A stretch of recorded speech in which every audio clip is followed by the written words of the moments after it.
It's on the bottom for me.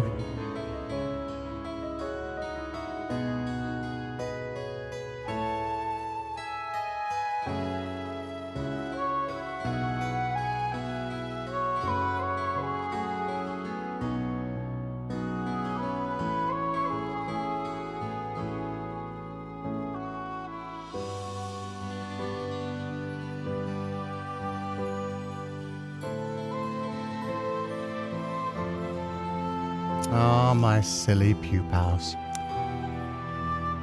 If the top chat is pinned on the bottom, then surely that means that you're such a top that even the top pinned chat gets pinned below you. So actually, if it's on the bottom for you, you're on the top. That's just logic. But at the same time, I'm versatile, baby! Everything works!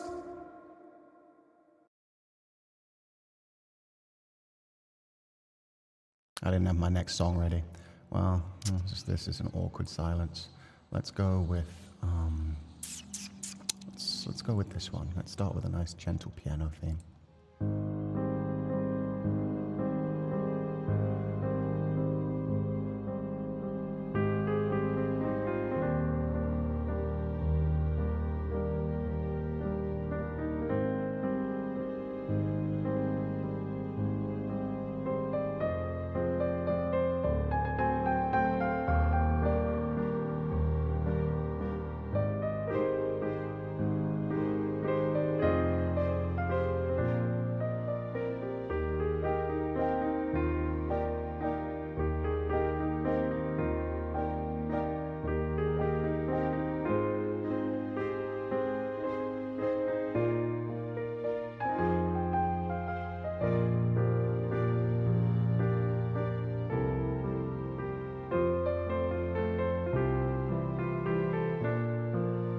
You guys try to balance taking care of a baby and streaming. I just had to sing and dance to High School Musical while trying to eat bacon and eggs. It's been a strange morning.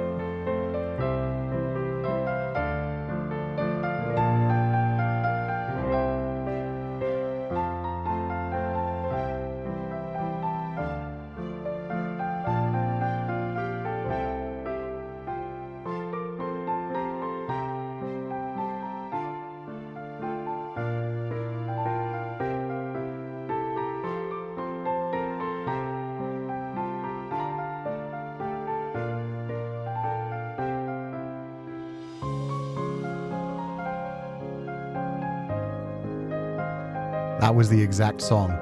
I started my day with gotta get your head in the game. By the time we were finishing breakfast, we were on to that no, no, no. Every time a song starts, he wants to dance and he wants somebody to lift him in the air and dance with him. It's an interesting way to start the day.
No. It's cute to have one visit and then be able to throw them away when I'm done with them. Yeah.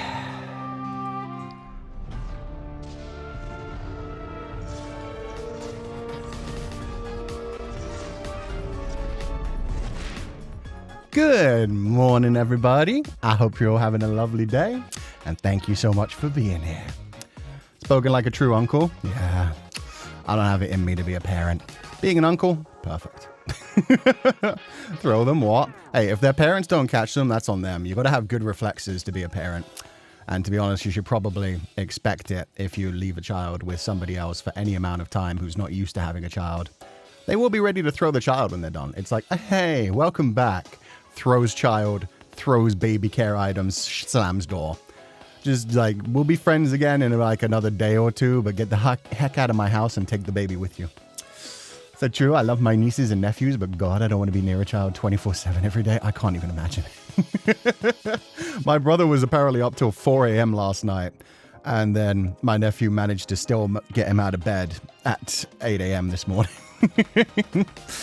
So yeah, I'm not mature enough for that yet. Despite the fact that he's my younger brother, he deals with that crap way better than I would. I'd be like, no, you sleep for another 6 hours, child. Think fast, chuckle nuts, and it's an actual child. If they don't catch the child, that's on them. It's not my child. At least he doesn't have jet lag. Yeah, no, his jet lag's been cured. He's waking up at a decent time now. He did yesterday as well. So yeah, hopefully we'll only hear some screaming when he gets put down for a nap and when he wakes up from his nap. We'll see. We'll see. But we also shouldn't have too much of this demo left to actually go. We're already on the 3rd day, so I believe it's got to be a pretty short like gameplay stream today. And then probably just like a whole bunch of chatting to like have fun and reflect on the cute little characters in this game because it's been great so far. Hope he gets some sleep. I'm sure he'll manage to catch a nap at some point today. Day 3? Heck yeah. So let's jump back into this.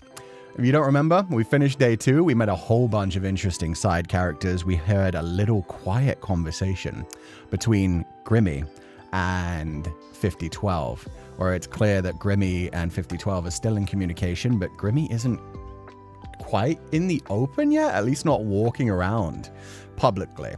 I don't know if that means like he's got other responsibilities to deal with, or he's just stayed away from being the figurehead of things as like the regime's changed. It'd be interesting to find out if Grimmy had to do some like really dark stuff to make everything work out, and that's why he can't show his face either. Maybe he's got a similar feeling towards him as the trainer does, where it's like the trainer was a relic of the past in that he's kind of associated with the cruelty of the past regime. Maybe Grimmy is associated with like the cruelty of like the transition. Who knows? Or maybe it's just he's hiding because nobody likes the idea of him dating a human or stuff like that. Don't really know. Being in love with a human is still illegal, I think, and he wants that to be okay. Could be. Could be that he wants like even further change, so he has to hide to keep his love safe. Good old sunshine. We get plenty of rest as well. Even his uncle or aunt looking after a kid is exhausting. Yesterday was wild. We took nephew out and there was a lot of running around. His favorite game yesterday was like running down long hallways, having either me or his father chase him. And then we'd eventually manage to convince him to actually go back by being like, okay, where's this person? Where's that person? And getting him to like lead us to the other person. So yeah, just a whole bunch of running around. Probably just dodging his responsibilities, relatable. I could see that too. Maybe he just wants a nice getaway with sunshine before he has to go back to work. I did like the idea, like I really don't think it's actually part of the storyline, but if it is that they need to like bring some light to the underground and that'll like balance out people's soul sickness, get them a bit more used to the sunshine, maybe then they'll have like the ability to actually spend more time up above. If they get like adapted to it underground, then maybe they'll be able to actually take visits into the human world and have little vacations. They won't have to be reapers all the time. They could take like a week off here or there, go stretch their feet in the wetlands above and actually talk to some people that are human and alive, remind themselves how important like life is to mortals. I think that'd be cute, but we'll see. Kind of like with acclimating plants. Yeah, exactly. But I do think that line was just to basically set the idea for like they don't remember their human memories. So there's a vague recollection of the MC of like, oh, it should be sunshine, but at the same time they've never actually seen sunshine. Stretch their feet? You mean legs? No, I mean feet. I want to see those sweet toesies. I want to see those dogs. Pop them out for me. No, I'm kidding. Yeah, I meant stretch their legs. It's already been a day. But with that said, we're going to continue on to day 3 of A Date with Death. I wonder if you could actually click on like the individual messages. No. Okay, so I imagine that's something that's going to happen like in the main game. They definitely have the options to hover over them, but you can't actually click into the other messages. 0204. Penguins suck, bro. Oh, buddy. He's doing his best. 5012. Busy. With the full stop. See, that's how you know you mean business. You put the full stop, it's like, and this conversation is done. Leave me alone. I learned that the hard way. I used to always put full stops at the end of my chat messages, and it scared people a lot. They were like, are you angry at me? And I'm like, no. Oh, God. Love the fact that the first thing I hear about today is toes. It's an interesting morning.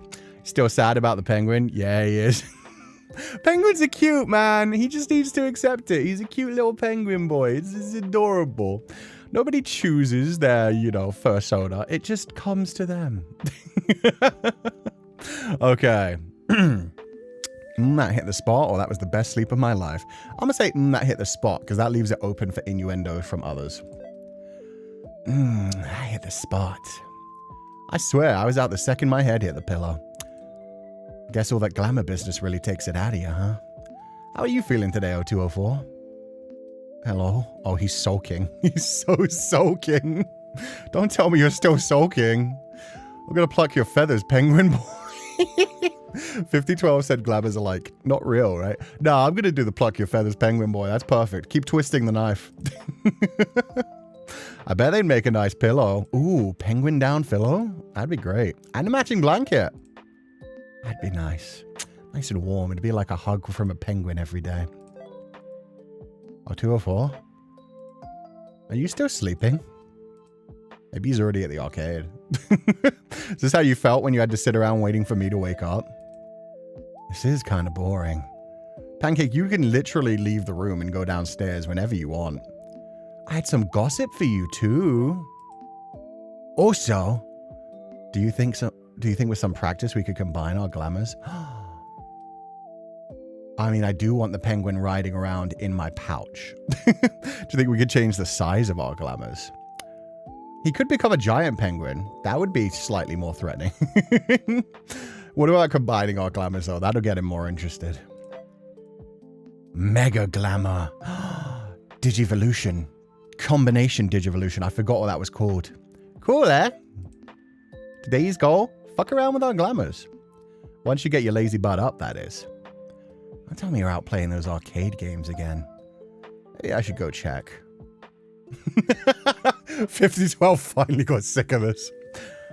Would you stop it already? Do you have any idea how many completely, utterly pointless messages you've sent? 5012, good morning, question mark. Hold on, let me count them. Do you think it would work, my glamour plan? Yeah, instructor, has anyone ever tried this before? I don't know, maybe that's how two Reapers make a soul baby rather than a Reaper and a human. 0213, it would do you well to realize that in life and death there are some questions you need not ask, because the answer is obvious. So, yes? No. How do you know? Have you tried? Do you take me for a fool? I mean, if you haven't tried and you've said that there's no chance of it, then kind of. Just because somebody hasn't attempted it before doesn't mean it can't actually work. Take you as a man who is too afraid to try. Exactly. You got to experiment, 5012. You never know what you'll find out you're like. Afraid. There is little I'm afraid of, 0213. Everyone's afraid of something. It would have been hilarious if he was afraid of penguins. With infinite time at our disposal, fears can be easily managed and conquered. How about spiders? Snakes? Slinkies. Like slinkies. Man, there's a lot of scary S things. Surely one of those makes your blood run cold. I love that Pancake doesn't remember their human memories, but somehow is afraid of slinkies. Yeah, okay. We finally said something so ridiculous he has to respond. Pause for a moment. A slinky? I mean, they're kind of scary. Are they? If you're afraid of springs, I guess. They are like a super long spring, but they're like... If I was afraid of springs, I think I'd be afraid of like the more coiled and like sharp and metal ones. Slinkies are like the less dangerous form of a spring. Then let it be known that I am in fact not afraid of springs nor slinkies. Phew. Because I'm going to start selling them. Now I can show you my Slinky collection. By the way, I've been meaning to ask you something. Saw a bunch of trophies behind your desk. What are those for? Were you Employee of the Month? Yeah. A century? No one knew that from work. They were awarded to me for my various achievements as a Grim Reaper. So they're all from the shadowy before times? The what? Like from before your big overthrow the organization thing? That is a gross belittlement of the situation. Oh god, I'm turning him into Féileacan's voice. That is a gross belittlement of the situation, but yes, you are correct. Ooh, pre-rebellion rewards, huh? Does that mean you got them by being a big scary disciplinary man? Ooh, maybe they're all strictest Reaper rewards. That is actually kind of curious. Are they rewards for just spanking other Reapers? Because if so, nice. Oh, some people didn't know what a Slinky was? Yeah, Slinkies, they're just like a big giant spring, normally made of plastic. Super old ones were made of metal, but then because it was just essentially a big giant spring, sometimes they would like catch on people like underneath the fingernails or inside the eye and do major damage. So then they started being made of plastic, but it's just like a big giant spring that's like softly looped. And so what you could do with them was like start them at the top of the stairs, make it like go down one stair, and then the gravitational pull would pull the rest of the spring down and then make it like move to the next step. It would just keep kind of thing. And they just kind of, if they were like rainbow colored or had like fancy patterns on them, when you like moved them around and stuff, and they made like cool designs. Inside the eye, yeah, they had crazy dangerous games back in like the 80s. They also had these things called lawn darts, which were just a giant metal, well, not even like, it was like a small little missile shaped thing, but they had a metal core. And so you could throw them really, really hard and really, really high because they were weighted really well at the front. You could, so if you threw them, you could probably throw them like 40 feet in the air. And if you did that and it came down, eventually like the soft plasticky coating that was like all around it in the shape of a missile would start to wear down. And then you'd just be left with like a metal stabby point that was used to make sure that it was like top heavy. So after a while of playing with them, they turned into something that could just straight up stab into people. So they stopped selling the lawn darts because obviously a heavy object with a metal pointed tip that can travel like 40 feet through the air and come down at you with pretty intense force was bad for kids. A lot of kids were like losing their eyes and getting attacked. They also had these really cool things in the 90s, which I loved, which unfortunately they had to get rid of. Which were like a Barbie toy, I think. They were like these little dolls with fairy wings that span really fast like a Beyblade. But because they had like wings that went out to the side like a helicopter, they could fly up in the air. And sky dancers, yeah. Inside a room, it wasn't too bad. They'd go up a little bit high and then like hit the ceiling and fall down. Problem is they'd still be spinning. So it would just be like a plastic object spinning super fast, flying around the room, possibly taking out eyes and smacking you in the face. Or if you had them like outside, which you were actually supposed to do with them, they could go pretty high and then come down, and normally they wouldn't come near you. But obviously if you're in a room, yeah, they would bounce around and just destroy you. Remember those sky dancers? Yeah, that's why they stopped making those. So they were supposed to be used outside, and you weren't supposed to like try to catch them or anything. You were just supposed to let them go up and then come down. But instead, people were like playing with them inside and just being like trying to grab them or getting hit in the face by them and stuff. It was not a very safe toy. They had a lot of interesting toys in the 80s and 90s that were very good at like damaging children. They used to have Beyblades that were made of metal too. We stopped making the Beyblades out of metal for obvious reasons of kids losing fucking fingers too. As far as I know, Beyblades don't even have weight discs anymore. Even like the officially licensed Beyblades used to be like plastic on top and bottom, but then with like a metal weight disc in the middle to make it spin for longer because it was heavier. I'm pretty sure they got rid of those because people found ways. I did this actually with a black Dranza. You could like manage to fit 2 weight discs in the middle so it was twice as heavy and also twice as dangerous. You could still get the top on top with a black Dranza specifically and 2 weight discs, and then it was like super heavy, span for longer, but it was also extra dangerous. Fun times. We even have Beyblades with sparks. Yo, that's badass. I didn't know they had sparking Beyblades. Now people make their own metal Beyblades and set them on fire. I saw that, but those aren't really Beyblades. At least the one that I saw is just a dude playing with giant gears, essentially. Okay, anyway, let's get back to the game. But yeah, toys in the 80s and 90s were crazy. If you believe me to be the strictest in our rank, I wouldn't want you to meet my superiors. I was and am simply good at my job, and I do what must be done without complaint. So your teachers were even stricter. Can't even imagine those punishments. Maybe that's why you're so hard-assy. Blunt? I'll go with hard-assy. Another question. I'm surprised he didn't comment on that. I thought he'd be offended. Do you like your job more these days? Or was it better before all the change? Pretending for a minute it wasn't so corrupt. This organization was far more ordered in the past, which in turn meant it was easier to apply myself to. More structure. Does that mean perhaps it was better? Not necessarily, but it was easier. Would I return to the past and remain ignorant of the wrongdoings of our society just for my role to be easier?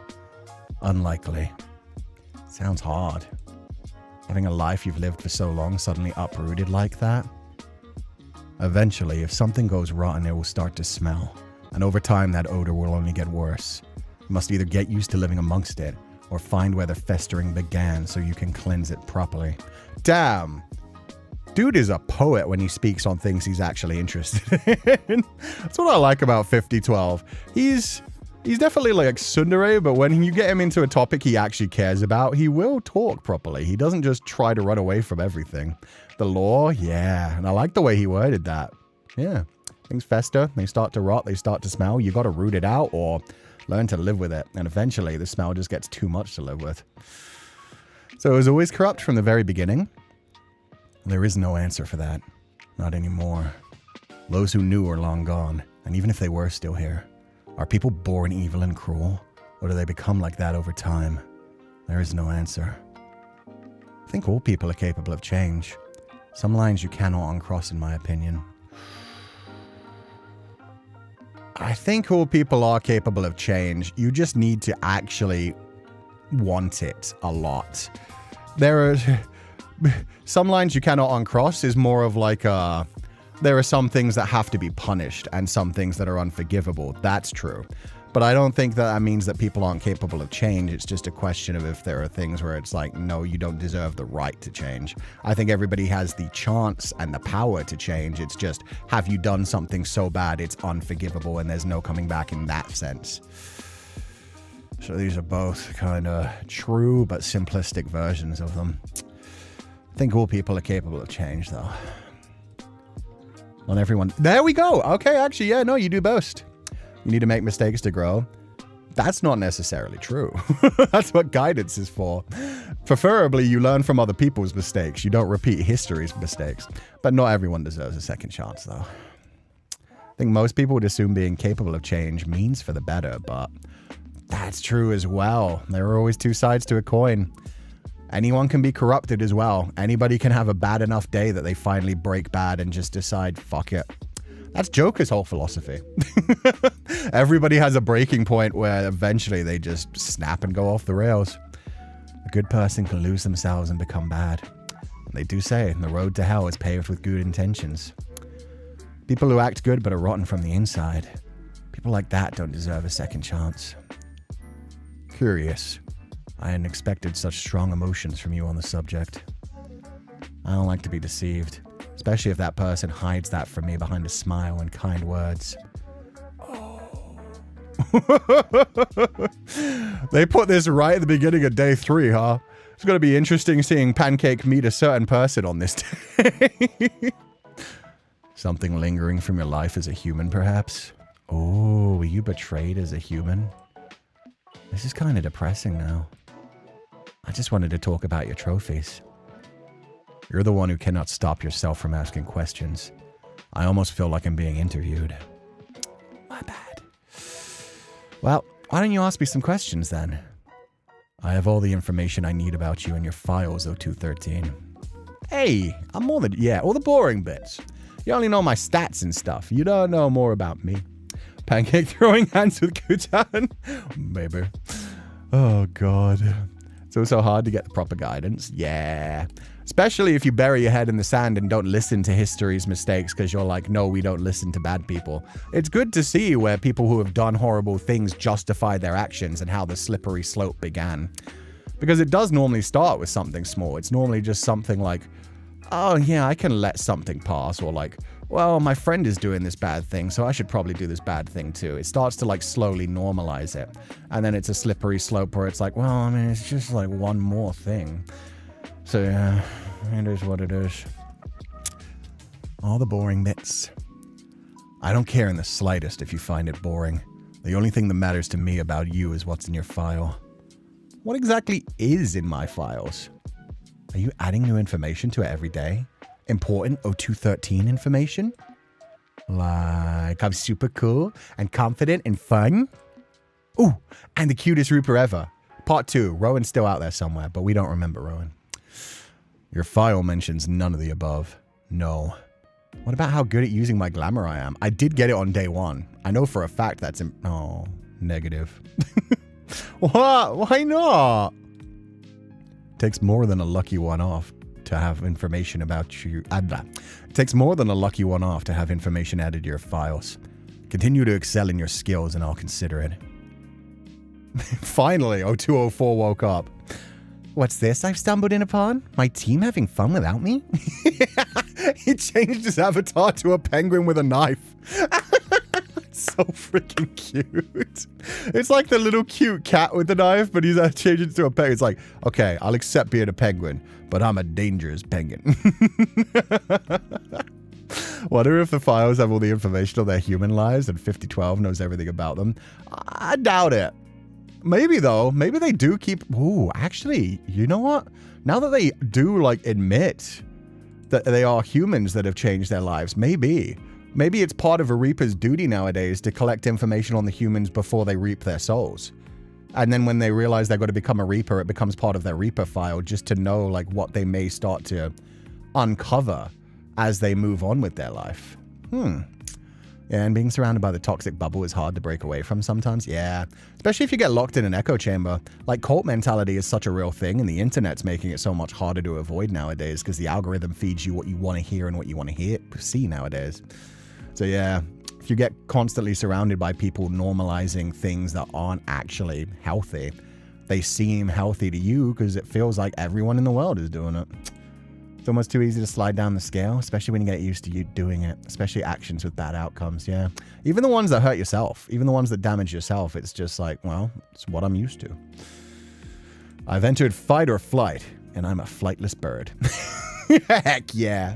What if we were super cool before becoming a Grim Reaper, though?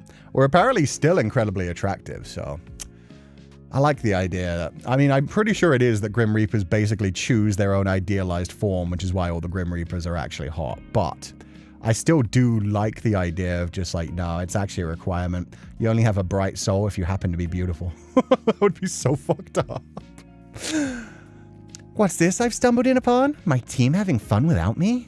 I'm heartbroken. I guess it's the end of our text date, 5012. It is the end of no such thing. Oh, our date continued. Yeah, that's exactly what I was going to say. There was no text date. I have no interest in anything of the sort with you of all people. Oh, so you're closer to 0204. Okay. A text date sounds boring. That ain't how you woo a person. Let me make this clear. I'm not interested in wooing anyone. Least of all a moronic trainee who barely knows which end of a scythe to hold. Maybe we can get to know each other first. Yeah, maybe before you talk about, like, touching scythes. You have to woo me a little bit. Afraid to mix business and pleasure? Ooh. I'm afraid that you're a complete and total idiot. Spend some time studying and practicing instead of imagining impossible scenarios. He wants to make sure I'm good at wielding his scythe first. I respect that.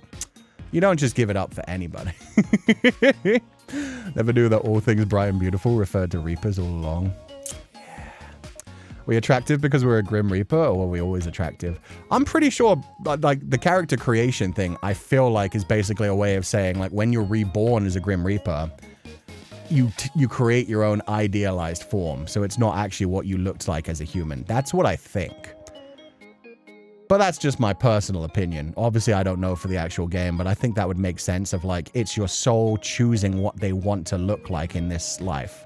Because it's like, your body dies. Your body is gone. Your soul is what passes on. Your soul doesn't have to necessarily be attached to what you looked like in the past. You could have similarities. There could be things that you were attached to very strongly. And then there could be other things that were very fluid and it didn't really matter too much. Maybe they're beautiful because it reflects their shining soul instead. Yeah, they do all have like laterally bright souls, whatever that means in the context of this universe. So yeah. So the character creation is canonical again. That's what I feel like about it. I feel like that works very well for this game. So kind of like your true form. Yeah, kind of like your idealized form. Kind of like the way that they have like an animal form as well. It's just the animal form, they've already found like their humanized form, and then the animal, like the glamour form, just comes to them naturally. It's just what happens. So I don't think it is so much like this is what I want to look like as it is like what do I perceive myself as? What do I want other people to perceive me as? Like commissioning your VTuber model. Exactly. It's like, what do I want the world to see me as? What do I want to express to the world? What kind of person am I and how will I show that physically? Hopefully I can keep my fat ass when I die. Oh, hell yeah. I better keep my fat dumpy. And my beautiful eyes. Pretty much everything else. I want my mole too. I want my mole to be like an intergenerational thing. Every reincarnation, like that's, yeah. Fat ass, sparkly opal eyes, and then my mole. That's how you'll know me if I ever disappear and reappear. Isn't it interesting though? People who have a bright soul become a Grim Reaper, but aren't they allergic to bright souls because of the illness? Does make an interesting question, doesn't it? Unless that's what soulmates really are. Maybe the bright souls... I don't know. Maybe they'll go into that more in this world. Wouldn't quite work for the first game since Sunshine is a human. Yeah, that's what I mean. In the first game, you were just like choosing a human body kind of thing. Kind of. I mean, we never technically saw Sunshine. We just saw what we decided to make ourselves look like. It's not like we actually saw Sunshine in any of the CGs, so who knows? Maybe that's not even what Sunshine looked like, and that was just an online avatar creation. But yeah, I do like the idea of it being basically canonical in this one, where you are creating what you want to present yourself as, kind of thing. That was Sunshine's catfish profile? Yeah. Meanwhile, Grimmy shows up and he's like, wait, what? You're 80? Wait a damn minute. I've been catfish. That would have been a funny change to the game. Grimmy shows up and it's just like, oh, you don't look like your profile picture. You know, bet's off. I'm out. Just falls back out the window. Freaking Neve from Catfish shows up. Ooh. It's kind of interesting, 5012, that the three of us are still in this chat together, huh? Decided to keep us after all. Oh, not the cat mouth. My search for a replacement continues, but our workforce grows thin. It is my hope that someone willing to take on a second unit will come forth soon. Hopefully today. Maybe it's time for you to admit defeat, or it'll be the three of us until the end of time. Get used to us, 5012. We're found family now. Found family who frolic in the meadows. I assure you, I will do everything within my power to make sure that is not the case. Well, if that's the case, what's on the table for today? And why is it you? Hopefully it involves rebooting me. You're not changing from a penguin, 0204. That is your soul edible, buddy. Be gone, penguin! It does not work like that. We discussed this yesterday, 0204. You cannot change it. Even if we were to, as you put it, reboot you, the outcome would not change. Really? Like, really? Yes, really. No. Maybe if we keep practicing. A glamour is a reflection of one's soul. It'll not change with practice. Truthfully, I'd planned another session of glamour training today, but it seems you're both slightly more capable than I had anticipated. It will no longer be necessary. I am busy regardless, so take it upon yourself to do some self-study. Free time? We get to play around? I have some fun ideas already. Fantastic. Please spend your time studying instead of bothering me instead then. Goodbye. Damn, dude. I thought like maybe we'd get a choice of who to hang out with. Maybe we still do have a choice. I mean, I immediately got a message from 0204, but who knows? Maybe I can go bully him anyway. So the Cullens. Damn it. No, I don't want to be a sparkly vampire. You lied. You had your Tinder profile picture. A date with death beyond the catfish. Exactly. Just Grimmy recovering from the fact that humans lie sometimes. He's like, what the heck? Grim Reapers can't lie. Why would they do this to me? We can go touch Reaper grass. There's no Reaper sun, so I don't know if there is any Reaper grass. Which would be sad. I mean, yeah, actually all the plants are inside terrariums, so I guess they don't have any, like, naturally growing plants out in the city. They found the family that freaks... The found family that freaks together stays together. Exactly. Forever and ever. Why would you ever want to leave? Why does this jerk hate us so much? I'll have you know I'm totally a pleasure to boss around. Oh. You have to tell me more about this boss around later. But for now, buddy, old pal, my friend, my teammate, I got something for ya. Uh-huh. What's this? A juicy piece of gossip, mayhaps? Tell me you got something good, Pancake. What secret are we keeping from 5012, He's the one keeping secrets. Yeah, it's pretty funny that I just realized Pancake was about to announce that to everybody. Pancake was about to say in front of 5012, I got some juicy gossip. Turns out 5012 had somebody visit him in his office. We are not the smartest of MCs. S29R group chat. Ooh, we special. Have you seen the inside of a penguin's mouth? It's creepy. Not yet. Stay tuned. He's the one keeping secrets. I overheard a certain conversation yesterday. He was trying to be all hush-hush. But what he doesn't know is that I'm a god at eavesdropping. He was talking to someone else in his office. No clue who it was, but it was 100% a secret meeting. Ooh. A secret lover? What a naughty boy. Okay, that would be extra juicy. But I don't think it was a lover. It's definitely work-related. Sounded like his guest was already taken anyway. That's true, but I did not remember that. They were talking about the revolution stuff, so it must be another Reaper. In fact, the other guy made it sound like 5012 was involved in it. Like super involved. Our 5012? Going against rules and protocol? I don't know. He does know a lot about it, though. But, not to be a jerk, but I can't imagine 5012 actually having any friends. They were bickering, so probably not friends. It felt more like rivals. Someone that gets under 5012's skin? I need to meet them immediately. Sounds like my kind of guy. He's kind of everyone's kind of guy, except for 5012's. 5012 did mention his devil. I didn't think that felt like super romantic and taken though, but yeah, you're right. It was kind of that. He kept asking 5012 if he had found help yet. He's totally on a secret mission. Oh, this is getting better and better. What kind of secret mission? Wish I knew.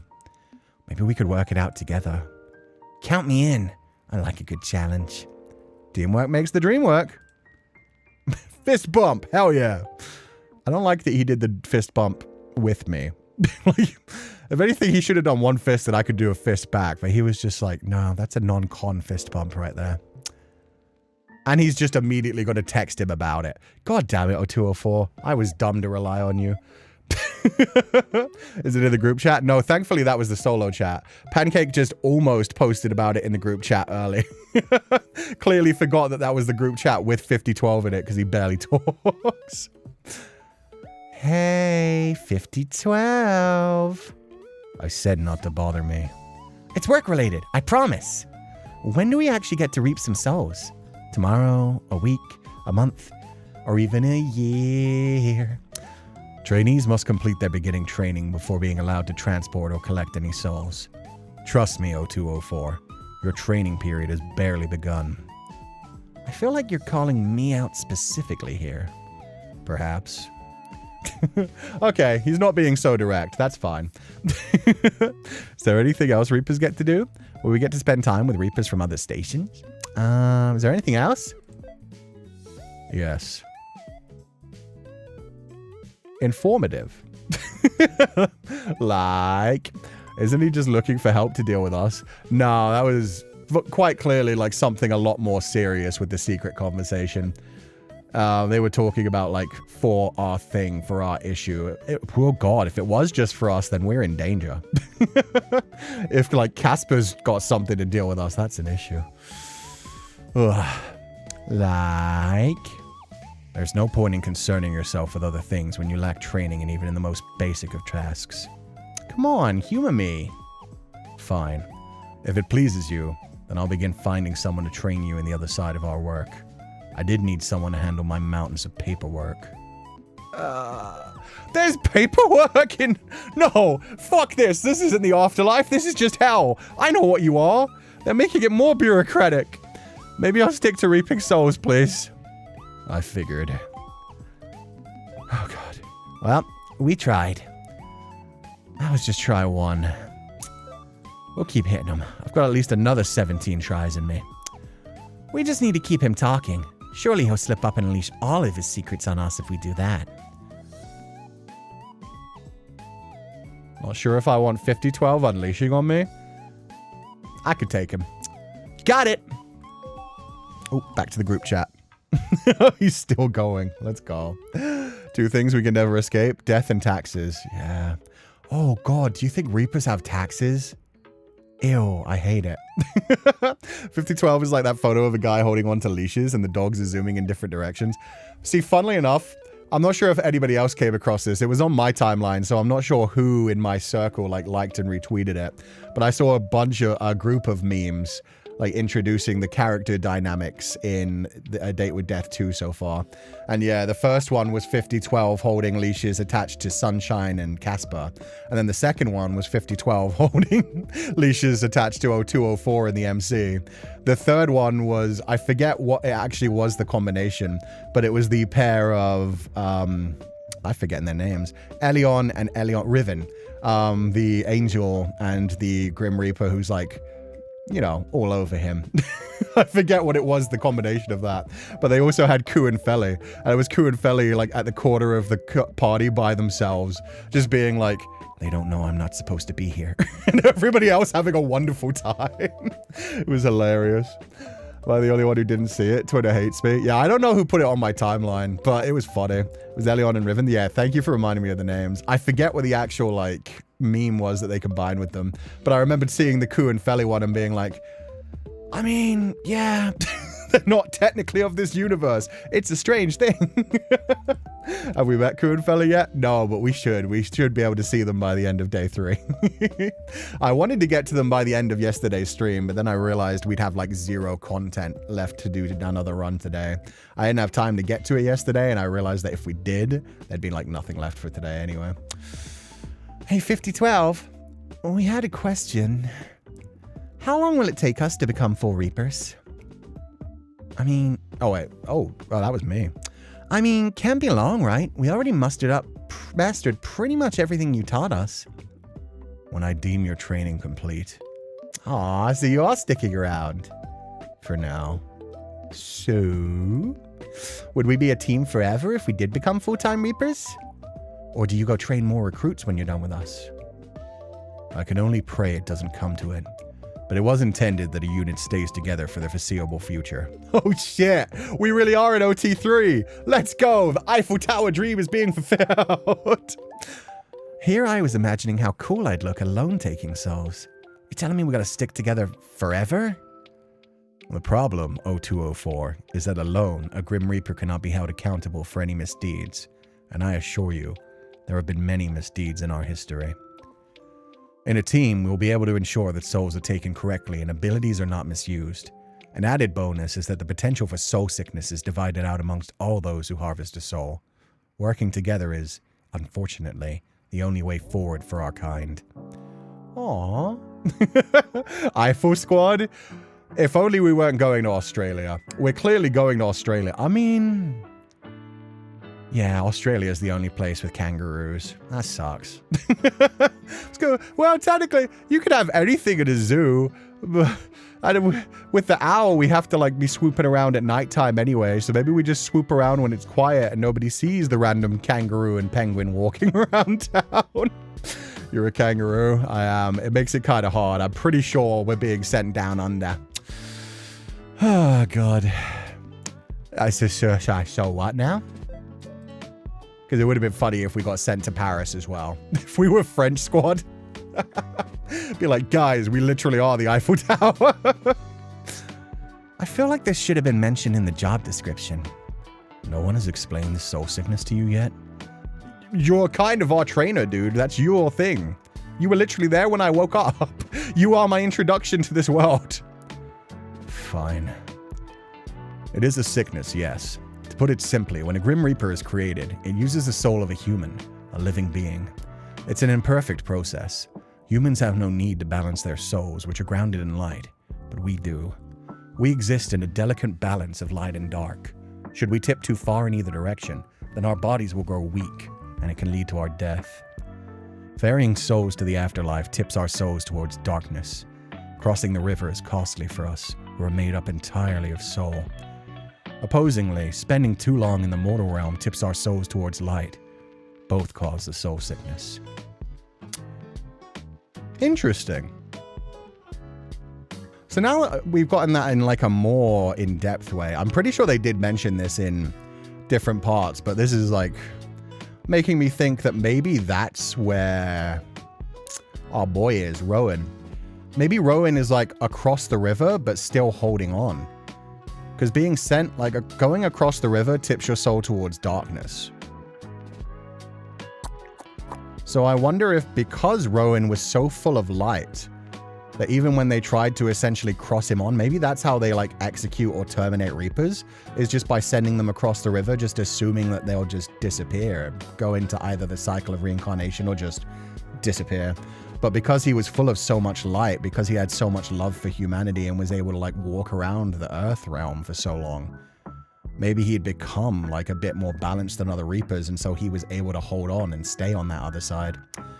And maybe that's how we're, the MC, got to become like a bit of a special case when it comes to a Reaper, where we weren't even technically meant to actually come back. But Rowan was able to find us like at the edges of everything and capture our soul right before it disappeared into darkness. And that would be interesting as well, because that would mean that we weren't like a super light soul. We were actually like right on the edge of darkness rather than a super light soul that's actually built to become a Reaper. And that would kind of link into the whole thing where the MC has some vague recollections of being like betrayed by someone who pretended to be nice, who pretended to smile. Maybe they have like a lot of resentment left over for their human life that it's going to like come up later in the story. Don't become kangaroo steak. I'll try not to. Mexico has kangaroos in the zoo, and we have our own Eiffel Tower as well. Yeah, but do you guys have penguins? Can the owl fly with the kangaroo? I mean, it's not a real owl anyways.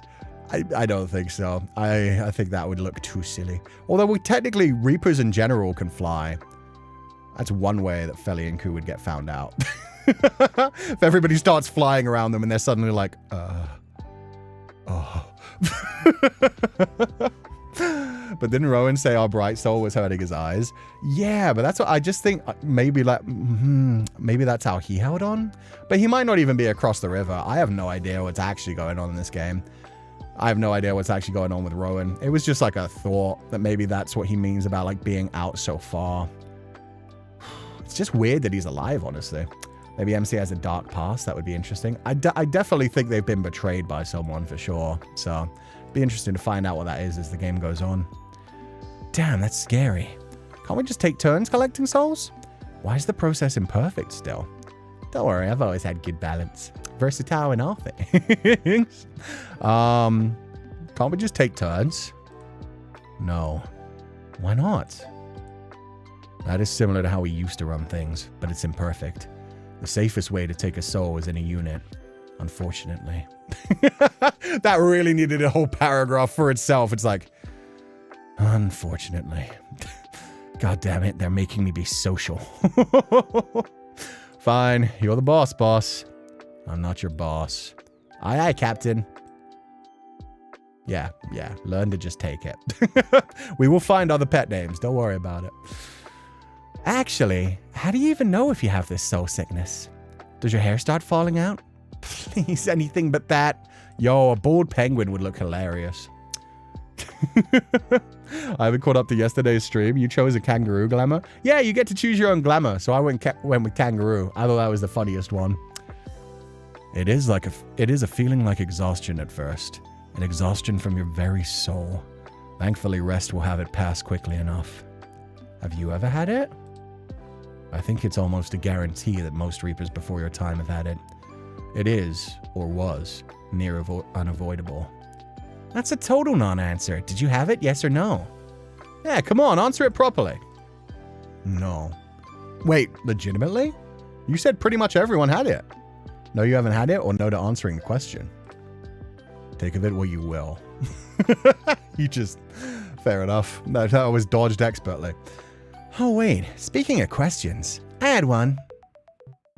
Oh, we're back in video call mode. I'm gonna put me back in the middle. If I can find... There we go. Loving the ads at the bottom. Yeah, they're very cute. 5012 really had to answer this call and then immediately start fucking aura farming by turning to the side. Like, I don't want to be on this call. If I have to, I'm going to look at you from the side. They're hot. Yeah, they are, man. I love the way they line them up like this. Ugh. 5012 is tired of typing. To be fair, that's very me. If I have something to say, if it's going on more than like 5 or 6 sentences, it's like, just fucking call me. Call me so we can get it done in like 2 minutes. It will take like 10 minutes for me to type out like a long series of things. It will take us like 2 or 3 minutes to just say it. 4 is just lying. You don't know about your balance. Yeah, but I can decide. The gang's out here. What is it now? I have a very important question. Hold on to your pants, okay? You better not be about to waste my time. Yeah, we all know you're a busy man. Is it the penguin thing again? Must be serious if you want to talk about it on a call. Too lazy to keep typing. Man's just gonna be like, yeah, no, it had to be a video call. I just need to know. Which one of us has the fattest ass? Can we all just stand up and turn around? Is it the penguin thing again? Hey, you know what they say. Where there's a will, there's a way. Apparently, anyway. That's what I read in one of those books in the common room. You can read? Well, I flicked through it, so... I'd say yes. He's not sure if he could read, but damn it, he managed to get through that one. It appears my assumptions were indeed correct, and you intend to waste my time. If you decide you truly have something important to say, either forward it to me privately or bring it to my office after scheduling a meeting. Goodbye. Wait, I heard ya. We haven't talked about your secret meeting yet. Whoa! Who jumped out your window? Yo, okay, I'm just gonna bring it out. Okay, we're not doing this sneakily at all. Who jumped out of your window, 5012? Excuse me. There was someone in your office, wasn't there? 5012, it's not something illegal, is it? I don't really want to go to prison. Hell. Oh, hell prison. The worst one of all. He's so goofy. At first I was like, hell prison? But no, hell prison. I want to motorboat 5012 so bad. You're in good company, Bakati. I think pretty much everybody wants to just sleep on that ample chest. It's a wonderful chest. What are you going on about now? If you're in need of rest, then feel free. But stop bothering me with your senseless accusations. What secret work are you doing? There's something you're not telling us. Yeah, spill the beans, Grandpa. Openly admitting to eavesdropping on your superior is cause for punishment, 0213. I gave you plenty of chance to step back from your claims. You will be to blame when that comes back to bite you eventually. Can't blame a guy for being curious. More like detective work. Not my fault you were arguing so loudly. No, I can't blame a guy for being curious. Like, sorry, but you are so secretive. I can keep a secret. Just tell me. We're squad. We're what? S32 squad or something? Yeah. Please punish us, 5012. Fair. I'm an 0204 girly. It's the open back to top. Pretty damn fine, too. I like both. I am a harem ending enjoyer. I want to be like, yeah, the character in Challengers. It's like, okay, we're all doing this together. But at some points, I want to just be able to grab their heads and be like, okay, now you two kiss. And now, both pay attention to me. There needs to be like active like participation in all rounds. Oh yeah, totally the same. Secrets are my whole thing. I have no secrets to share with either of you. He's 100% running an organ trafficking ring. God damn it, I knew I was missing a few things. 0204, you were created from a soul. You have no human organs for me to traffic. Say it even were possible. Why would I want to do that? My schedule is busy enough as it is. The thing you're holding back is time? Are we done here? That's funny. It's like, I don't have the time to be an organ trafficker. Otherwise, sure, it sounds like a good business model. No, I'm going to ask you a dozen more times. I'm going to wear you down. I didn't even have to read that. It's just exactly what I was going to say. Eventually, I will wear you the fuck down. How do I date that whitehead character in the middle? Ah, sorry. He's fictional even in this fictional universe. You can, however, continue to watch the streams. Hope you're having a lovely day, Anna. I mean, this is really going to take away from our training time. It is not relevant to you to the slightest. My personal tasks have nothing to do with my team ones. Did you lead the revolution? It was not led by any single person. You and your friend, then? You and I are far from friends. Workmate, colleague, like-minded individual. Every Grim Reaper in the RAD is a colleague. You're seriously beating around the bush, dude. Who is he? A pain in my ass. That's who he is. Any further details are irrelevant to you. I was gonna say, yeah, I figured I didn't even have to make the joke. I don't know. Pain in the ass sounds relevant to me. He probably doesn't even mean that as an innuendo, but at the same time, I would have totally turned that into one. Lovers, not lovers. Unfortunate allies. Allies who hate each other, but unfortunately had to work together. I love that 5012 is forced into this shit. How about the whole secret meeting part?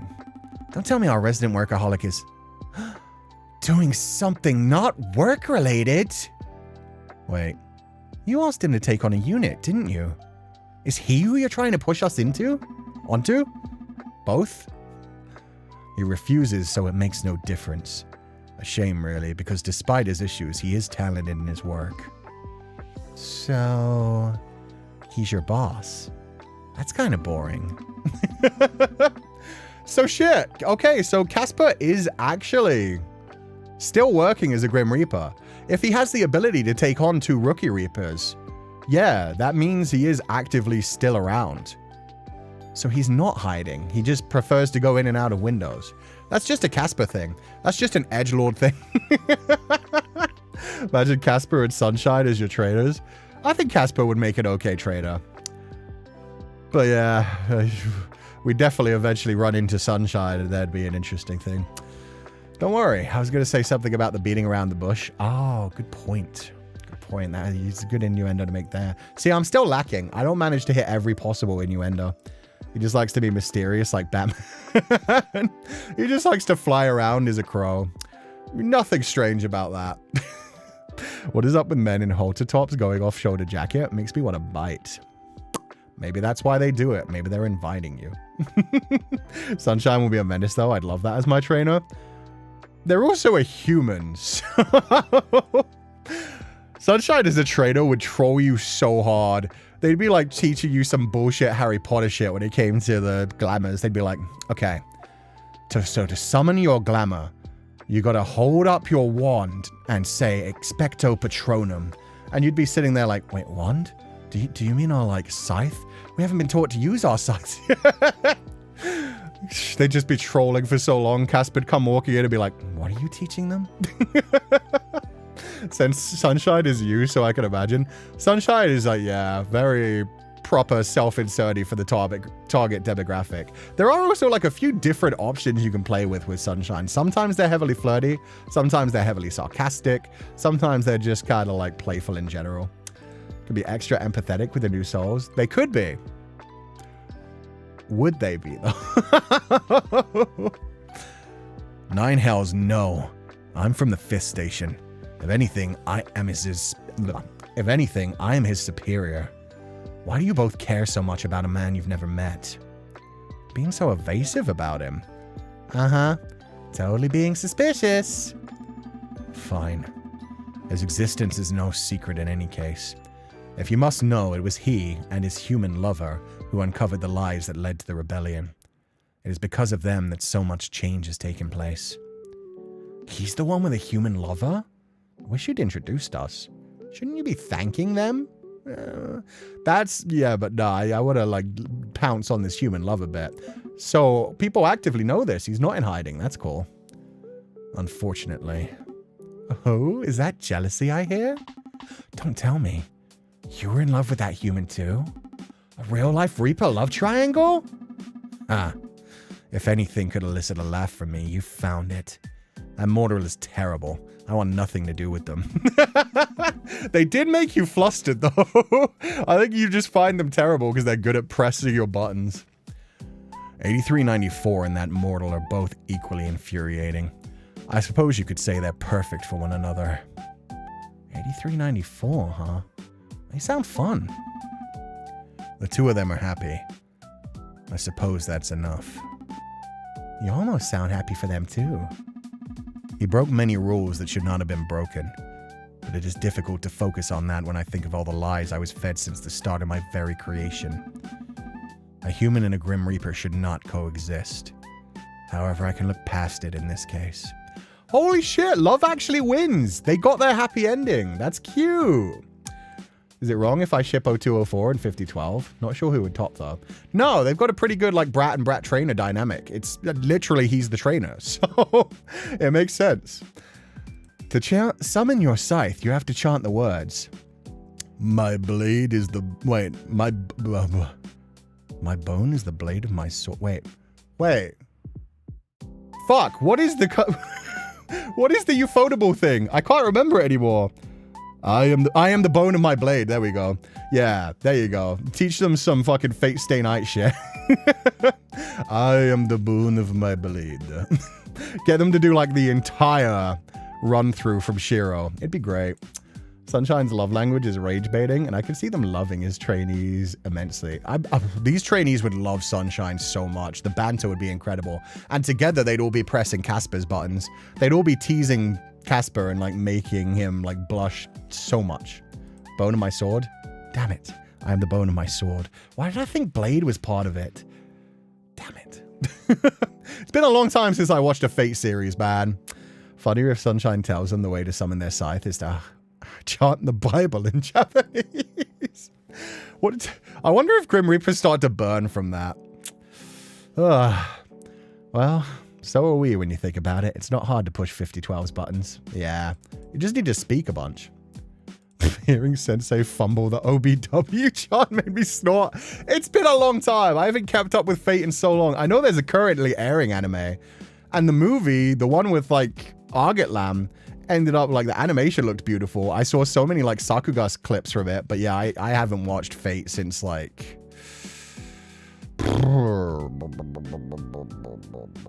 God. The one with Alexander the Great. Iskander. Oh, you said it that way on purpose? No, I just straight up could not remember it. But yeah, there's been a bunch of good Fate ones recently. A human and a Grim Reaper should not coexist. However, I can look past it in this case. Hey, 5012, let us help you with the thing you guys were talking about. 5012, just tell us you need us, and we'll do anything for you. Anything. Anything, 5012. Quiet. He's sweating. Wait a damn minute. We made him flustered again. Oh yeah, I forgot. In this one, I should have you guys down at the bottom left. But yeah, both of us being like, we'll do anything if you ask, 5012. Got him flustered. But on a serious note, and yes, I can be serious, I'm down to help too. It's like a secret mission. This isn't something trivial for you to make a mess of. Of course. Uh-huh. Uh-huh. I love 0204. Even when he's like looking very serious, he's like, uh-huh. Uh-huh. It's like the one brain cell is activated, but it is still only one brain cell.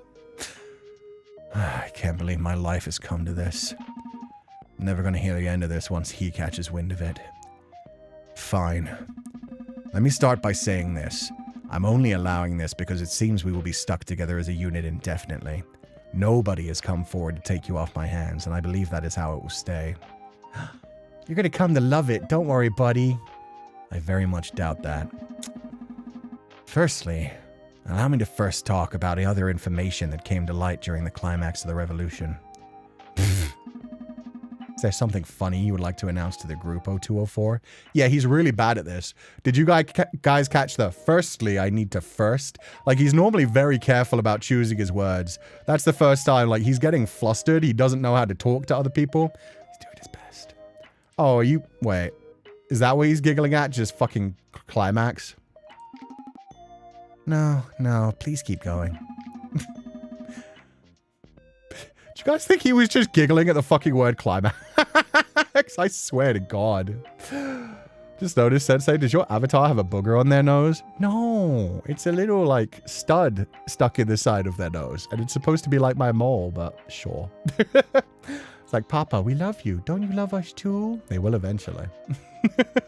This group is the definition of one singular brain cell, and 5012 is usually the one who has it. Yeah. I think 5012... I think this group collectively has 3 brain cells, but 5012 has 2 of them at any time. Don't want to hear that from a man who laughs at the word come. I didn't say I was judging him for it. I just think it's really funny if that's why he was laughing, and I didn't even catch on to it. I thought he was laughing at 5012 finally, like, slipping up his speech a little tiny bit. Then stay quiet. There were some further lies that I previously withheld from talking to you about. Wait a sec. First, can you tell us about your part in the rebellion? You've never really told us the truth. It was not relevant information. Now it is. I was there the day 8394 and his little ray of sunshine uncovered the truth. Even he called them a ray of sunshine. The human, I'll admit to being outsmarted by them in their desperate attempt to save themselves. That human should have died a long time ago. And 8394 should have been punished for his involvement with them, for what they uncovered that day. I did not appreciate being lied to, especially if said lies undermined my entire existence. And so I decided to help them. It made sense. I held more sway than 8394, and to put it bluntly, I'm more intelligent than the two of them combined. Can't even argue with that one. In fact, I believe they're even less intelligent when you put them together. Yeah. Sunshine definitely does deplete the intelligence level in the room. Someone's tooting his own horn. Yes, I was a major part of the rebellion. I was also there the day the council was confronted. And maybe that's why 5012 is like afraid of us, because it's like, these people are going to destroy me. I'm no longer going to be the person I was. Feel so represented as a pupil by these trainees. And the more we are, the less brain cells we got. Yeah. The more we're together, the more we're just like, come. Arson. Ugh. Something tells me you didn't mean that as a term of endearment. Exactly. Ray of sunshine derogatory. Exactly. Oh, God. We think about making soul babies if we are together. I mean, that's going to distract pretty much anyone. Good for them, honestly. Good for them. Whoa. You helped kill them? Some of them. Yes. That must have been difficult. No wonder everyone in the building looks at you with goo-goo eyes. How am I supposed to compete with the fact that 5012 is... Oh, God. Actually cool? Come on, he's been cool since the start. Hey, I heard something else too. Apparently before the whole Underworld shake-up thing, Reapers couldn't lie? What? You gotta be kidding me. I lie all the damn time. That is not something you should be proud of. Okay. I'm just saying that the idea of not being able to ever lie sounds nuts. Well, It's true. Reapers once swore an oath and were unable to lie, even if they wished to. These days, the rules have become more lax, for better or for worse. Thank fuck for that. So what's it like to go from one to the other? Are you talking about me? I still cannot lie. Oh, damn, huh? No wonder people like us are so problematic for you. No matter what we ask, you have to tell the truth or not answer at all. That's wild. I have not forsaken my oaths. I'm unable to lie, and I have no interest in doing so regardless. Yo, he's like the stoic paladin type. Oh, I'm gonna make you betray those oaths. I'm gonna make you a fallen paladin. That's crazy. Yeah, no. He's been uncorrupted so far. I can fix that. He's so cool, man. He really is. Why not? There is little in this world to hang on to. When you find something that keeps your world spinning, you hold on to it. The only thing worth holding on to is your little rules. It is all I have left. All right. Respect. Genuinely, though. And I'm glad that 0204 like actually went in that direction as well. It's kind of deep, for one thing, being like, yeah, no, my whole world was torn apart. Everything changed for me overnight. The least I can do is at least hold true to my oaths. That's something that I can actually control. So the one thing that I have control over is I don't lie. I stick to the same way I always have been. I continue to live in that road. So maybe we can give him something else to live for. Maybe we're going to be the reason that he does eventually break his oath and lie, but not in like a bad, like, oh, I've been corrupted kind of way, but like in a, there was something more important kind of way. Like there was something that was worth like changing. There's something else that I can live for now. We can in fact make him worse. We could. We are the corruption he needs. Hell yeah. He grows on me the more I get to know him. He's so cool. Yeah, I genuinely like a paladin is such a cool character. Somebody who seems like unbreakable in their beliefs is really fun. We need to make him choose a name for himself. Yeah, exactly. Or discover a little of his past humanity. Maybe that's what the ring is about. Maybe it's less about being connected to another person. Or maybe it was somebody else he made a promise to hold his, like, values for. Like, the ring isn't so much a romantic kind of thing, but more somebody else who he shared the oath with in the past. It's going to be interesting to find out. There could be so many different directions that the character goes in that could make him, like, way more interesting. Sensei, you sound like Riven. I mean, this is the thing. This is fiction. So in fiction, you can just be like, oh, I'm going to break you. I can't imagine ever being like Riven in a real life situation. But at the same time, in a game, it's like, oh, perfect little above it all angel. Oh, I'm going to tear you down and have you on your knees for such a different reason. You're going to be chanting God, but not for the actual big man himself. What if he was married? Yeah, we were discussing that yesterday. That's a possibility. Whether as a human or actually having been attached to a Reaper who maybe had to go. And to be fair, he had to kill a bunch of Reapers.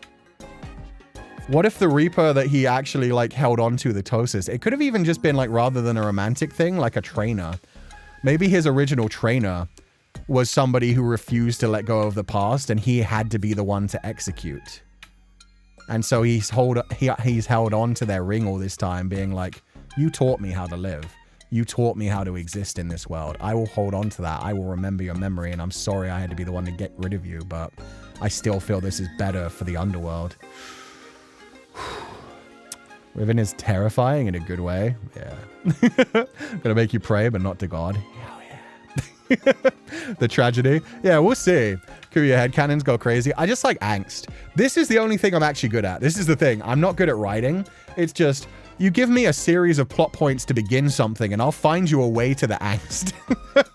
I will find you a way to a dramatic conclusion and then I need somebody else to actually do the writing for it. Tragic fanfic writing is back. Hell yeah. Oh, it does sound difficult. I adapt when I must. Yeah, well, not much choice there. Crack a few bad eggs and you're still left with a yolk. It's kind of deep coming from you. Thought it all up myself. Speaking of bad eggs, What exactly happened when you confronted them? When we confronted them, I'd still hoped to be able to talk. They were still so proud of their misdeeds. We had no choice but to serve justice while serving face. Arrogance has its positives, at least. Oh, yeah, I was gonna say. We're gonna question that. Yeah. I thought he was gonna be like, well, if they're arrogant in it, they admit to it, they step to their side, and so you know there's no coming back for them. Makes it a bit easier realizing like somebody's not gonna change their mind, so you can just give all in and realize this is the only way to actually solve the problem. And you guys are very sweet. I'm not a good writer. Thank you, though. But I enjoy writing. That's the only thing that matters. But yeah, no. Seeing people like Gabby, who writes all these games, actually like turn the plot lines into like properly written dialogue is so impressive. What if the ring is for 5012, like Azrael is to Casper? That would be really sad. If it was connected to somebody else that was lost in the Cuban realm, yeah. I mean, that could connect to what we were thinking the ring was immediately, like back on the beginning, but we'll see, we'll see. Arrogant people will admit to their wrongdoings proudly. Getting information out of the council was simple enough. And don't stop at the good part. Yeah, what'd they say? Come to my office. Bro, man, come on. We're right here. Just tell us. I expect you both in my office in 15 minutes. And not a minute earlier, 0213. Goodbye. I love how I'm now the eager to please trainee. 0204, it's like, you better be there on time. Me, it's like, and don't be there early. That's hot shit. Yeah, it is, man. He's like, okay, teacher's pet, no early. Truant student, come on, fuck on time. Why do you leave us hanging like that? It makes me think that there's still some bad eggs hiding in the organization, and he's scared about who may be listening into their conversation. When it's prompts, brains go brrr. Actually writing them takes a bit. Exactly. Of course, you're a good writer. You have to be to evaluate stories as well as you do. No, that's a very, very different set of skills, I would say. Evaluating stories is just being able to pick up on tropes and seeing like the general idea of what direction you think like a plot will conclude in. That's like an analytical thing. Actually being able to write is a very creative process, and it also takes a lot of commitment. So yeah, keep in mind, I'm not discrediting the good things. I like the storylines that I write. It takes me a long time to get there, and I still know that my writing style is bad. Hopefully it'll get better as we go on, but yeah, it's a learning process, and it's something I have fun doing, so that's all that matters. But yeah, it doesn't change the fact that I can admit I'm not a good writer, and I have fun reading other people who are actually good at writing, and the way that they actually tell their stories is always like unique and interesting. Is that it? Oh, wow. Now this is getting exciting. Who would have thought we'd have 5012 spilling all of his dirty little secrets to us in 3 days? You're really something else, aren't ya? Thank you, thank you. What do you think he's actually doing, though? Torturing the old council members? Whoa, hold up. Surely not. He totally has a crazy evil dark side. Look at him. I think that seems too messy for him. Did you see how clean his office is? Bet he's not a fan of blood and stuff. There's not even a speck of dust in that room. That's why it's even better when you see somebody like that covered in blood, though. Oh, or you could be like Sephiroth. Sephiroth pretty much never gets blood actually on him. The Masamune sword literally cannot have blood on it. It repels naturally by its design. Oh, it's great. Maybe he isn't physically inflicting torture on them. All he'd really have to do is stand there and lecture them. That would break anyone. Or even better, when they're torturing someone, they get blood on themselves and then they're like, oh, look at what you did to me. I'm going to make you hurt for that. Like it's an instant like, you got your blood on me. Now I'm really mad. Wonder if we get a storyline where he tries to be a lone wolf dealing with the bad eggs only for us to bang our head against him and tell him he isn't alone. I think that's pretty much it. He's trying to do all this on his own, even though he's literally being told, find some people to help and find the spy. Finding people you can actually trust is hard for somebody like that. He keeps to his things. He makes sure he doesn't lie. Maybe he has a similar past to the main character as well, where it's the kind of thing of like he's been betrayed by people that he really trusted in the past. I mean, we know his whole worldview was absolutely like flipped upside down, so that's a huge betrayal as it is. But yeah, maybe it was the people he cared about the most who he figured out were just using him, plotting against him kind of thing. And so now it is like, I can't trust anybody. I'll stick to my oaths. I'll keep living that way. And anytime anybody lies around me or tries to use me, get close to me again, I'll kill them. 5012 is like that. Let me in the wagon. I want my man a bit crazy. Hell yeah. You want a bad rider? You're under development. Hell yeah. I'll take that. I'm under development. That would break anyone. Guess there's only one way to find out, huh? Oh, 213. If he tries to capture and torture me, will you rescue me? Of course I would, my princess. My savior. But I don't have any money. How ever will I repay you? I'm sure we could think of a way. I'll take your liver. What the hell? This isn't the kind of roleplay I signed up for. Meet you at 5012's office. Sorry, buddy. You're too flirtatious. I flirt with the people who don't want it. Well, that sounds bad. I was going to say, I flirt with the people who don't want to be flirted with. Let me make this very clear. In fiction, I tease the people who don't want to be teased. In reality, I don't flirt with anyone. But still, yeah. In fiction, it's like if they're too flirtatious with me, you kind of got to put them in their place. You kind of got to remind them like who's in charge, who's the boss here. Oh, wait. I didn't interact with this before. Change your appearance. Oh, you can change your appearance at any time. That's awesome as well. Don't worry, Sensei, we know. Yeah, I just have to clarify every time, just in case. Just in case. There's a new notice on the bulletin board. The Afterlife Book Club is looking for new members. Currently studying Frankenstein by Mary Shelley. Studying? What are these Reapers up to? Maybe they're learning how to be human again. Honestly, would make sense, especially with Frankenstein. The whole thing about like creating life and then just not really knowing what to do about it after that. It's pretty relevant to the whole like making Reapers into, well, making human souls into Reapers and then just being like, okay, now you have to serve us. Oh God. For legal reasons, it's in fiction. Oh yeah. Does it mean to say I think Feli would flirt better than Sensei? Yes. I was going to be like, nah, it's fine. And it's like, yeah, I don't think Feli flirts. I don't know. Maybe he does. The way that I am, this is the thing. I guess I'll find out someday along with you guys. Maybe it'll happen someday, but he's so stoic. He's so cold. If you just naturally think I'm worse than a man who just doesn't say much, that kind of hurts. Complaint box. To the guy in the room next to mine, please keep the volume down at night and day. Seriously, do you have any time for being a Grim Reaper with all that going on? What kind of noises are they making? He does have children. That doesn't necessarily mean he flirted. Hey guys, look up at the top right. You can't see them. Who's that Pokemon? Whose red shoes and black boots are those? Bet they live next to Riven. I don't know if Riven actually gets up to much. He just has big plans. Those are familiar faces. Are they? He's the boys. He's the boys. He's that boy.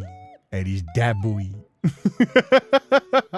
I can't believe they're in the fucking game. That's crazy. It's still blowing my mind. Them is they. Is they. Feli looks so hot. He looks so angry and aggressive.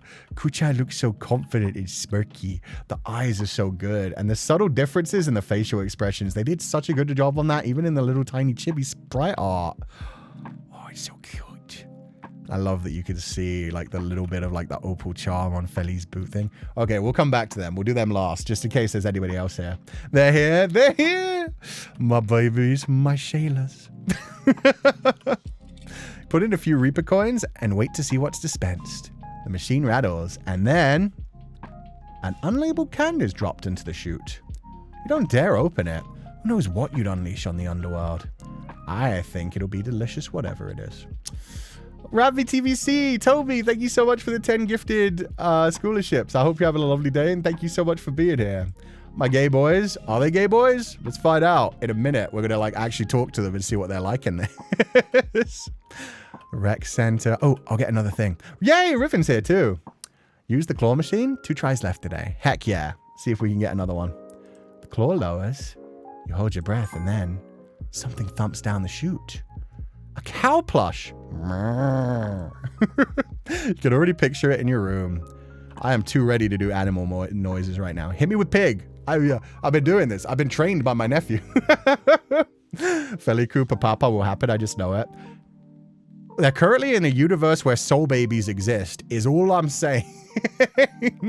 Maybe this is how Feli's children come to be. That's the surprise twist. It was just timey-wimey shenanigans. 1 try left. Let's go. You put in a coin. The claw closes with your prize inside. Lifts and drops it at the last second. That's okay. Better luck next time. Ew, broccoli. Alternatively, broccoli. I like broccoli. It's not the best vegetable, but it's up there. Okay, the things don't change. But now we get a general idea of like a couple more of the characters. I wonder who 7773 is. I wonder if the angel eats. What are you up to, Riven? Well, would you look at what the Reaper dragged in? You're a newbie, aren't you? Am I in danger right now? Yep, how could you tell? Do I have the newbie smell or something? His top is crazy? Yeah, it is. That's why at first I thought he was a demon. I didn't realize he was a Reaper. At first I thought that was just actually his chest cavity. You haven't seen Riven? Oh. Meet Riven. He's the only character I've met in like a recently made thing that's as freaky, well, freakier than I am. Yeah, how could you tell? You have such a cute, innocent air around you. Makes me want to corrupt you. Innocent things always break the prettiest. Relax. I don't bite. Well, I won't bite you. You're not my type. Shit. We got shot down immediately. I thought he was going to make the usual joke of like, unless you ask nice. But nope.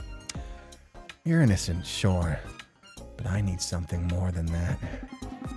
I want to corrupt things that'll never recover from it. Dude, you have problems.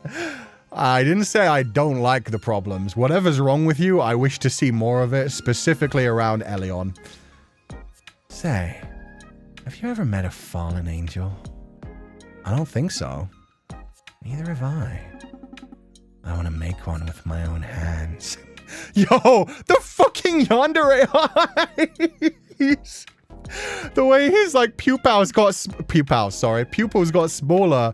Just like, have you ever met a fallen angel? I want to make one with my own hands. Oh my god. Well, good luck with that. I look forward to seeing it. I guess it's good to have aspirations. I'll leave you to it. See you around, cute newbie. Yeah, he's fun. I'm glad they added a character like him. Casper was such a cutie. Sunshine in his relationship is great. Oh my god. Back off, Sensei. I can take him. I don't think you can take him. That right there is a scary level of man. He sounds like an intense fucking sadist. Like, not just like light level. He likes corruption to an extreme level. He wants to break something to the point where it, like, not just like, oh, I've corrupted it. It likes sex now. No, he wants to corrupt something to the point that it is mentally broken and unable to come the fuck back from that. It's great. It's great. Black flag, black flag. Yeah, not even a red flag. That is like somebody who's going to break you to the point of not being able to recover. Therapy will not be able to fix you when he's done with you. He will have you in a cage. You will be mind broken and just thinking, I just can't wait for Riven to come home. And you know what? Good for him. Good for him having dreams. Drink a cup of coffee? Sure. We'll get boosted back to Féileacan. Whee! Hi, Riven. Bye, Riven. Hi, Féileacán. I mean, hello. Fellow Reapers who I've never met before. Ah, he's so happy. They did the artwork so good. It's so beautiful. I love that Kuchan's the one actually wearing his proper clothing this time. Okay, let's put you guys somewhere else. Let's put you guys on the bottom right. I think that's the best to not get in the way of much. For him, safe words are just a suggestion. Exactly. The art style is so good. It is. Kuchan looks so happy. They did the key so well. The cardigan looks so good. One of the few people that can do the muscles in like a properly balanced way where it is just like twunk shoulders and biceps. Not quite twunk chest. Love the question mark, question mark, question mark. I wonder who this is. Could be anybody. Who is this attractive man? Hey, excuse me. Yeah? You look like you know a lot of people around here. Mind if I ask you about one? I was born like 2 days ago. Shoot, maybe I know him. Do I get to ask who you are first? Oh, my bad, of course. I'm Cú. It's nice to meet you. You look at the man with long hair standing next to Cú, but he stays silent. Oh, this is Feileacan. Don't worry. He's like this with everyone. Yeah. I'm just gonna... Oh, you can't turn off the text boxes in this mode, so you can't get a super clear view of the hip windows, but goddamn. Tall and brooding. Nice. So, who did you want to ask about? Her name is Reaper 9648. Grim Reaper 9648. Totally. You good there, my guy? Yep, totally fine. Just a brain fart. Been there. It happens to the best of us. 9648, huh? I think I might have heard about her in passing. The trainee Reaper who never shows emotion unless it's about work. That's the one. My boss is kind of like that too. Why do you want... Ooh, I do. They've changed some text here. That's good. I like that addition. Why do you want to know? Got a crush on her? Why are you asking? Did she do something wrong? Yeah, got a crush on her? No. Well, not me, actually. Felly here fell in love at first sight. Felly? Féileacan lets out a puff of air and glares at Cú, which makes him cackle. I can see how they might get along. In all seriousness, just consider me a concerned friend. She hasn't been doing great. She seemed fine any time I've seen her. She's in a different station from me, but she seemed friendly enough. Did she ever mention a trainer? Or maybe someone else in charge? Maybe something about someone exploiting her or making her life hell? I've never actually spoken to her. I only know her number because of you. Speaking of, one of you two's Reaper numbers. Mine's 6913? I guess that makes Felly's 6914? You guess. Cú looks to Felly awkwardly, who stares back at him as blank as ever. I guess. We tend to just go by our names. I'm curious. Are you guys twins? How does that work? Did you come out of the same pod or both wake up separate and then meet a copy of yourselves? We're not twins. He speaks! Wait, you're not? How do you two look so similar? It dawns on you then that the pair aren't just similar. They're identical down to the moles on their noses. Féileacan steps out in front of Cú, but is drawn back into a tight hug. Damn it, Felly!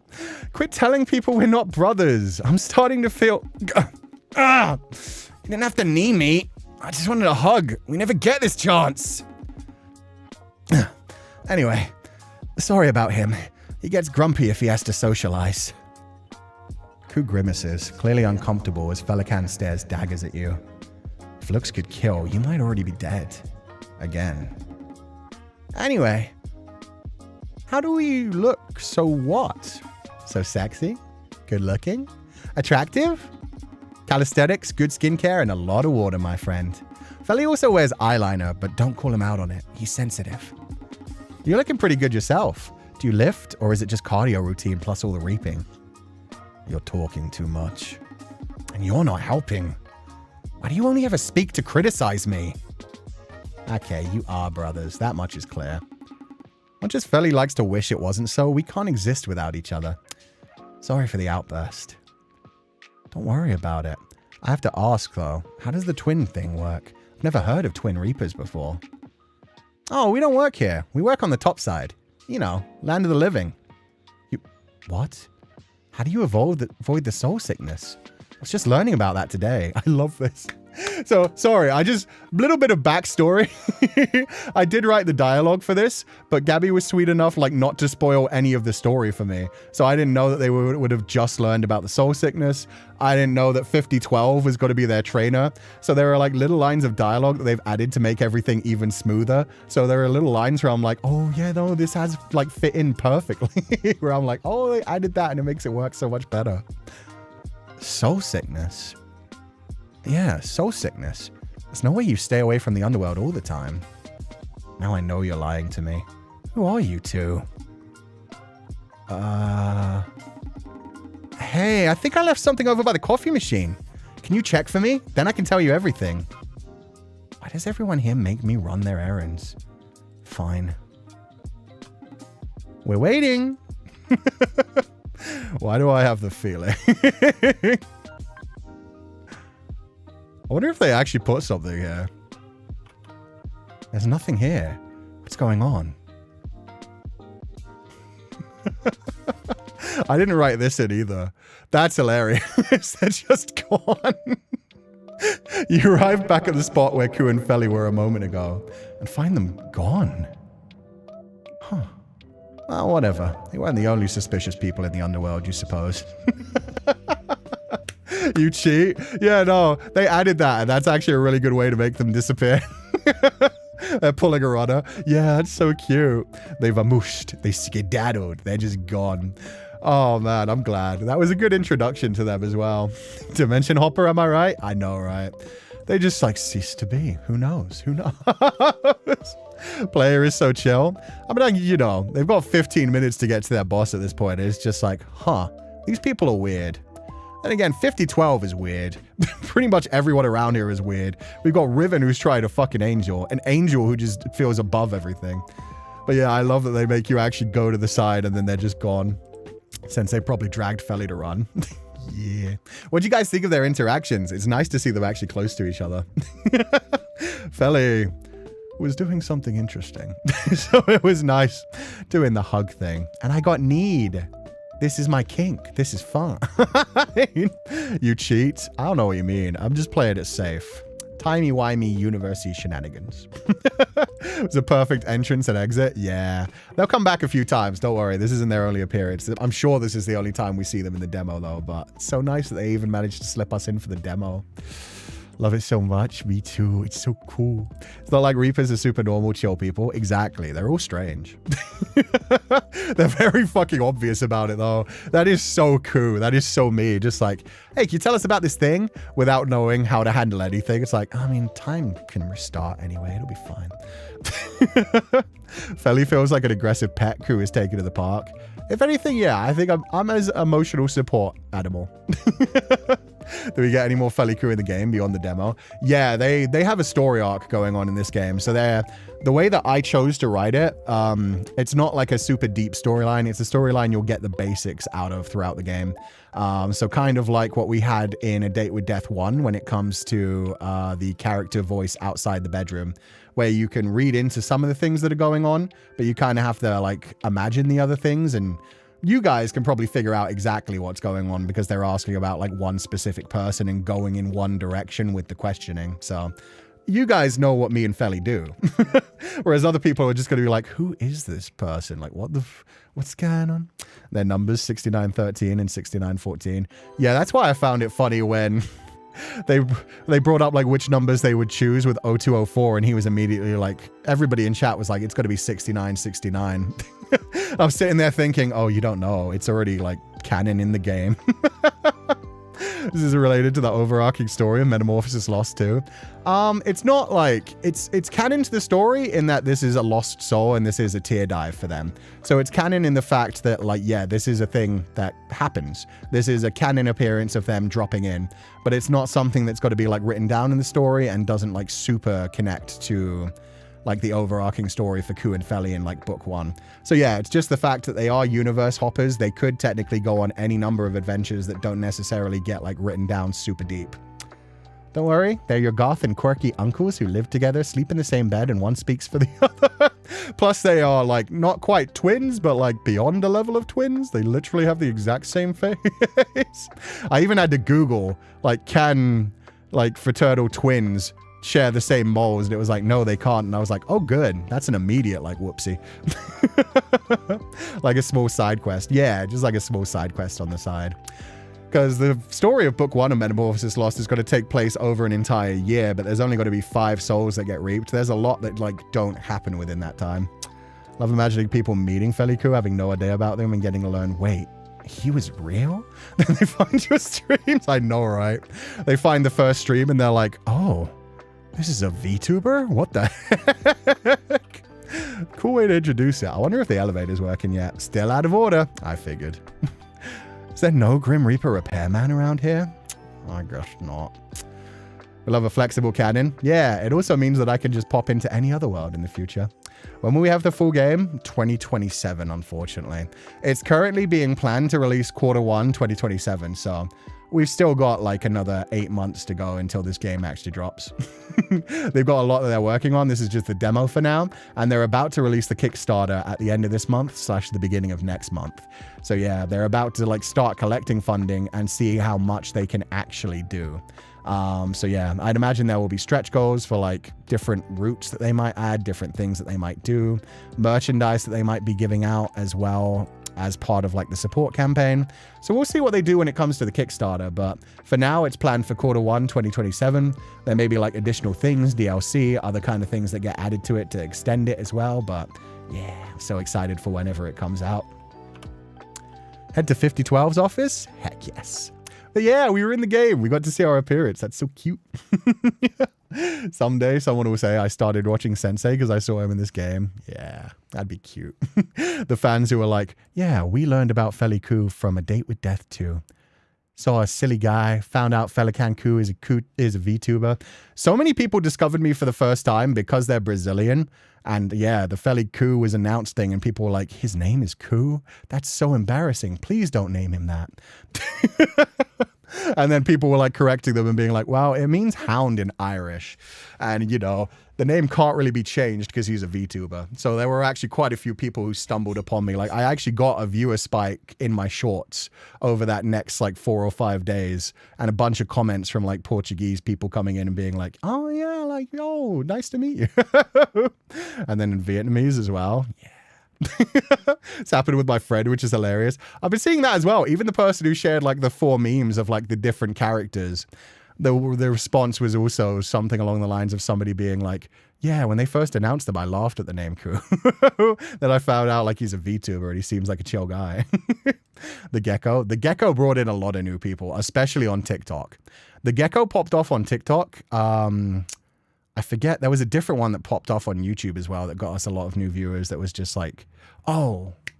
I mean, one of the ones that's like hung on the longest, which is funny, every now and then I just like the algorithm just seems to kick back in for the birthday one. Because every now and then I'll just get brand new people, like 4 or 5 in the same day being like, oh, I calculated it and I guess I was conceived at this date. And like laughing about it and doing the maths themselves, having stumbled across that short for the first time. So it's funny how the YouTube algorithm works as well. We need to share more clips of you with the unhinged and out of context things. I mean, that's most of my clips, to be fair. I made my non-Pupal bestie fall in love with 0204, and they'll play the demo and meet Sensei, but they don't know that yet. That's even funnier. There's going to be so many people who just stumble across it, and they will never even know that Féileacán and Cú are like a different thing. They'll just be like, huh. These side characters are weird. They're kind of doing their own thing. I don't know what they're up to, but I do want them to kiss. You arrive outside 5012's office like clockwork. It's strange how quickly the unfamiliar becomes familiar. Just a few days ago, you were allegedly human. Now you stand outside the office to your new boss, who happens to be a Grim Reaper. This time, the room beyond is silent. No exasperated sighs or hushed words await you. You were just bringing your hand up to knock as the door opened from the inside. 0213. Are you going to loiter around my office all day, or will you be joining me? I was just about to knock. Jeez, be patient. You've been standing there for half a minute. Wait, really? Oh shit. I guess I was flustered. How do you know? Got a security camera pointed out here? Your shadow was cast under the door frame. Oh. He's careful. He paid attention even to the shadows outside of his door is wild. Potential for so much Feileacan ship art as more people play and discover you. I found it really cute. Like, yeah, one of the first things that happened after the thing was announced was there was a little wave of art that I have no idea. Like, didn't use my art hashtags, don't know I'm a VTuber, and we're just drawing Féileacán and Cú, which is really cute. Did we meet your doubles in game? Yeah, you just missed them, unfortunately, Leo Mirai, so you'll have to watch the VOD. But yeah, we just saw their introduction. My friend is so excited to play the demo too. They know you through me. I wonder how they'll react when they see you. They'll probably be like, why do you like these guys? Is it just because you want them to bang? No secret spy system? No. But if you continue to loiter around the premises, maybe I'll look into having one installed. Come on, it was just one time. Twice now. Are you coming in or not? He stands slightly off to the side. He looks down to you as you step past him. He looks up at you as you step past him. He looks you directly in the eye as you step past him. I love how I just get to choose how much, like, the height difference is. He can look down at me. I honestly prefer that dynamic.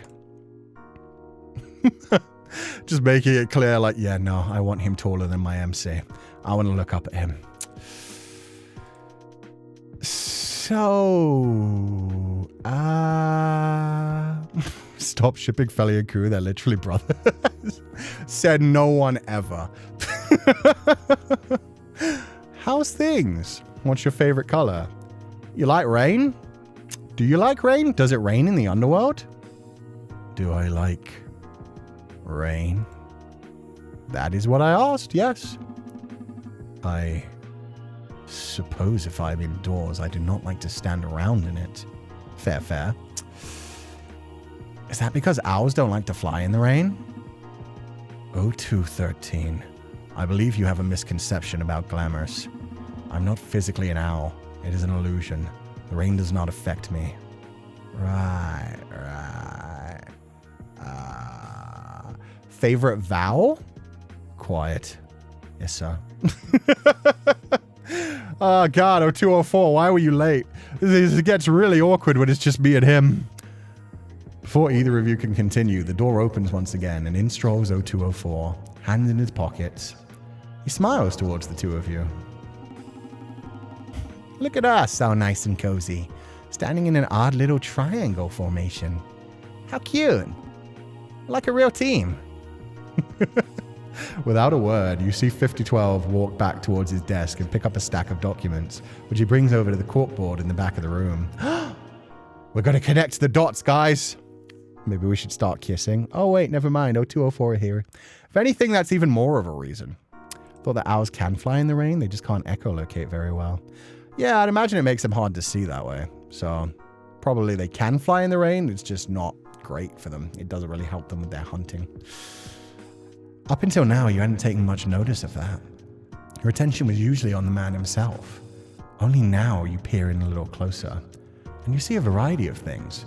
Pictures, maps, diagrams, little notes, and a string connecting dozens of different points. I will allow you to help, on one condition. And what's that? Hit me with it, boss man. Neither of you will get in my way, or otherwise impede my duty. We can try? Can't you tell us what we'll be doing first? I will have your word first. I can only speak for myself, and I'm allowed to lie, so sure. Whatever it is you need, I'll do it, boss. 0204. I'll be on my best behavior, big guy. Promise. I mean, if Pancake is getting involved, I can't just miss out, can I? Very well. That will have to do. It should go without saying, but what I'm about to tell you needs to stay behind closed doors. Oh, this is a secret mission. Didn't you know, rebel against a secret society or whatever to stop so many secrets? The irony is not lost on me. but I do what I must. For now, it is the best solution to the problem. To cause even more of a spectacle now would only make us fall backwards even faster. Why do you decide what's best? He holds himself to high standards. Because I'm the one in charge of this situation. From now on, this is how it will remain. It's my duty to investigate the previously terminated Reapers from the years before the revolution. Their numbers are much higher than originally theorized, and they're difficult to search for. Correct me if I'm wrong, but you're saying they're alive? Man, I wish I had some popcorn right now. This is not common knowledge, and not the case for all terminated souls. Many a Grim Reaper was truly terminated, killed completely, if their souls were deemed defective beyond measure. However, not all of them? No. A terminated Reaper was first sent for judgment by the Council in street secret. There, they were given a classification. Said classification determined what would happen to their soul. The first stage, SY, or Stage Yellows, were those classed as still having a use to the system. SY terminations were the most common type of recorded terminations. These Reapers were essentially reset. Their memories were erased and they were wiped clean to be put back to work in a different faraway station. Oh shit. Rowan? Yeah, Rowan for sure. But not Stage Yellow. So I guess Rowan was like a Stage Orange or something? But they could erase their memories and just... they could actually reboot them. That's rough, man. Their memories got wiped again? That seems harsh. Indeed. But a small mercy is that it saved them from being completely destroyed. So these Yellow Reapers or whatever are just walking around the underworld with no clue it's their second time around? Precisely.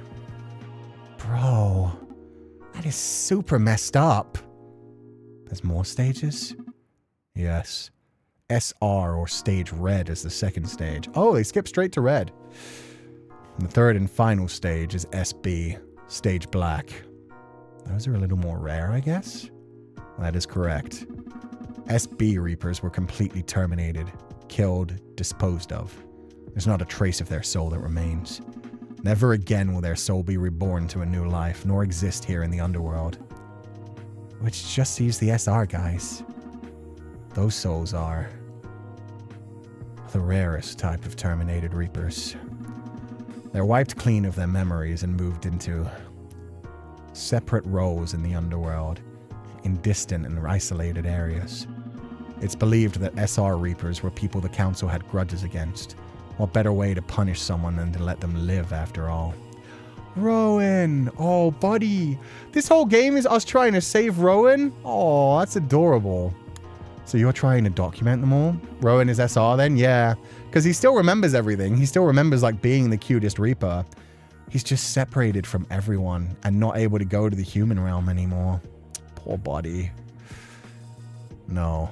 Documentation of every terminated Reaper already exists. I've been tracking down these souls. What? To tell them the truth? They were forcibly wiped, and it's the opinion of our new leadership that they are offered the truth. It's a small mercy, but it's one we can offer. But that's not my primary purpose. I've been researching a way for terminated Reapers to have their prior memories restored to them. It is my job to offer those memories back to them. Damn! Wait, that would be mindfucky. If you did something so bad they decided to wipe everything and then you get those memories back, oh, you'd want to get them back, but at the same time, finding out like there was a whole nother life you lived before, especially if like there were people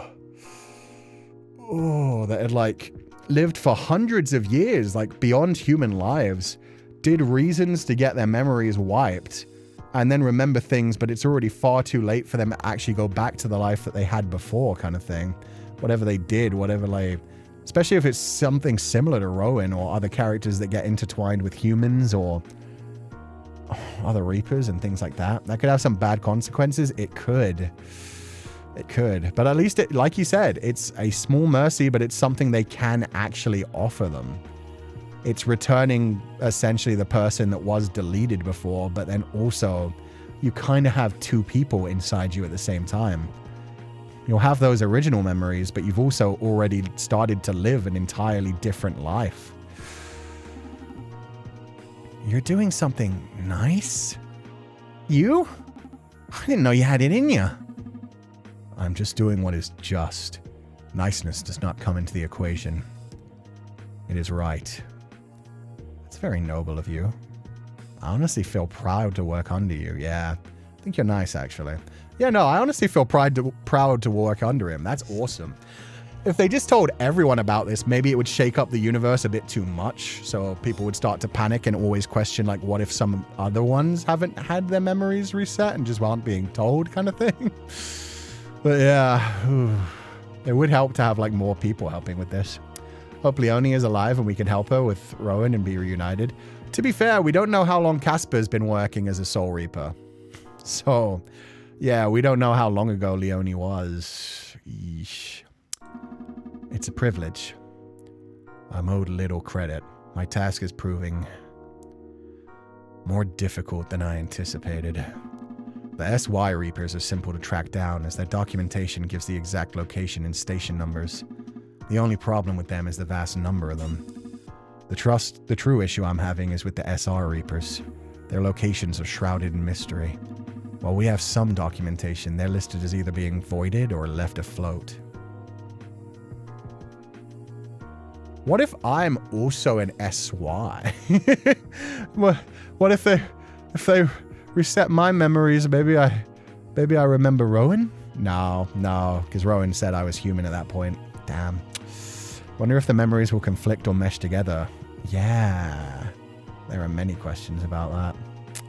Hope Leonie is alive and we can help her and Rowan be reunited. Hopefully. I don't think you'd be SY. Yeah, no, it doesn't make sense, because if so, we'd remember of being a Reaper at that point, I'd imagine. Yeah, they would have just reset our memories. They wouldn't have sent us to Rowan. So no, that's silly. But it'd be nice if the MC can remember at some point, like, wait a minute, I think I met a Reaper before I came here. There is cases of people remembering things from before a little bit, so who knows? Maybe I'll just have a memory, have a dream, figure something out. What if that's your ring around his neck? That would feel so wrong.